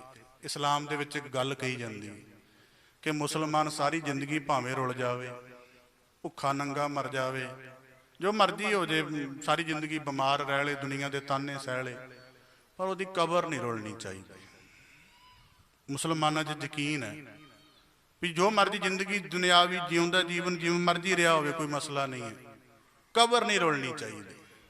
ਛੇਵੇਂ ਪਾਤਸ਼ਾਹ ਜੰਗ ਤੋਂ ਬਾਅਦ ਆਪਣੀ ਮਰਜ਼ਾਦਾ ਤੇ ਜੋ ਹੈ ਗੁਰੂ ਘਰ ਦੀ ਮੀਰੀ ਦਾ, ਵੀ ਉਹ ਮੀਰੀ ਪੀਰੀ ਥੱਲੇ ਰਹੇਗੀ, ਪਰ ਉਹਦੀ ਮਰਜ਼ਾਦਾ ਪਾਲਦੇ ਨੇ ਕਿ ਉਹਨਾਂ ਦੀ ਇੱਕ ਥੜਾ ਬਣਾ ਦਿੰਦੇ ਨੇ, ਉਸ ਥੜੇ ਤੇ ਬਹਿ ਕੇ ਮਹਾਰਾਜ ਇਹਦਾ ਨਾਮ ਰੱਖਦੇ ਨੇ ਦਮ ਦਮਾ। ਆਮ ਲੋਕੀ ਸਾਹ ਕਦੋਂ ਲੈਂਦੇ ਨੇ? ਜਦੋਂ ਨਿਰਾਸ਼ ਹੋ ਜਾਣ ਵੀ ਮੈਂ ਹੁਣ ਸਾਹ ਲੈਣ ਲੱਗਾ ਜੀ। ਹੁਣ ਮੈਂ ਇਸ ਸਿਲਸਿਲੇ ਚੋਂ ਬਾਹਰ ਹੋ ਗਿਆ। ਛੇਵੇਂ ਪਾਤਸ਼ਾਹ ਕਦੋਂ ਸਾਹ ਲੈਂਦੇ ਨੇ ਜਾਂ ਕਦੋਂ ਸਹਿਜ ਆਰਾਮ ਫੀਲ ਕਰਦੇ ਨੇ? ਕਿ ਜਿਹੜੀ ਸੰਤ ਵਾਲੀ ਸੁਰਤ ਹੈ ਥੋੜੇ ਸਮੇਂ ਦੇ ਲਈ 4-5 ਘੰਟਿਆਂ ਲਈ ਜੰਗ ਦੇ ਮੈਦਾਨ ਚ ਆਉਂਦੀ ਹੈ, ਉਹ ਚੋਂ ਵੀ ਭਲਾ ਕੱਢ ਕੇ ਫਿਰ ਉਹਨਾਂ ਨੂੰ ਕਬਰ ਦੇ ਰੂਪ ਵਿੱਚ ਸੁਰੱਖਿਅਤ ਵੀ ਕਰ ਦਿੰਦੀ ਹੈ ਤੇ ਉਹਦੇ ਉੱਪਰ ਇੱਕ ਨਿਸ਼ਾਨ ਲਾਉਂਦੀ ਹੈ। ਕਾਹਦਾ? ਗਿਆਨ ਦਾ, ਬੰਦਗੀ ਦਾ, ਨਵਾਜ਼ਿਸ਼ ਦਾ, ਸੰਸਾਰ ਤੇ ਕਿਰਪਾ ਦਾ। ਉਸ ਤੋਂ ਬਾਅਦ ਕਿੰਨਾ ਕੁਝ ਨਿਕਲਿਆ। ਮਹਾਰਾਜ ਨੇ ਦੇਖੋ ਸ਼ੁੱਧ ਬਾਣੀ ਦੀ ਪਰੰਪਰਾ ਅੱਜ ਬੜੇ ਸਾਡੇ ਪੰਥ ਦੇ ਗਰੁੱਪਾਂ 'ਚ ਇਹ ਗੱਲ ਚੱਲਦੀ, ਸ਼ੁੱਧ ਬਾਣੀ ਸ਼ੁੱਧ ਬਾਣੀ। ਪਰ ਛੇਵੇਂ ਪਾਤਸ਼ਾਹ ਨੇ ਜੰਗ ਤੋਂ ਬਾਅਦ ਜਿਹੜੀ ਮਿਹਰ ਕੱਢੀ, ਜੰਗ 'ਚੋਂ ਵਿਨਾਸ਼ ਨਿਕਲਦਾ ਹੈ। ਮਹਾਰਾਜ ਨੇ ਜੰਗ ਦੇ ਵਿੱਚੋਂ, ਆਮ ਦੁਨੀਆ ਜੰਗ ਜਿੱਤ ਲਏ, ਸ਼ਾਇਦ ਆਪ ਜੀ ਨੂੰ ਪਤਾ ਹੋਵੇ ਜਿਹੜੇ ਦੇਸ਼ ਜਦੋਂ ਜੰਗ ਜਿੱਤੀ ਗਈ ਤਾਂ ਬਾਅਦ ਸਰਕਾਰੀ ਤੌਰ ਤੇ ਇੱਕ ਐਲਾਨ ਹੁੰਦਾ ਕਿ ਅੱਜ 15 ਦਿਨ ਪੂਰਾ ਦੇਸ਼ ਜੰਗ ਦਾ ਜਸ਼ਨ ਮਨਾਏਗਾ।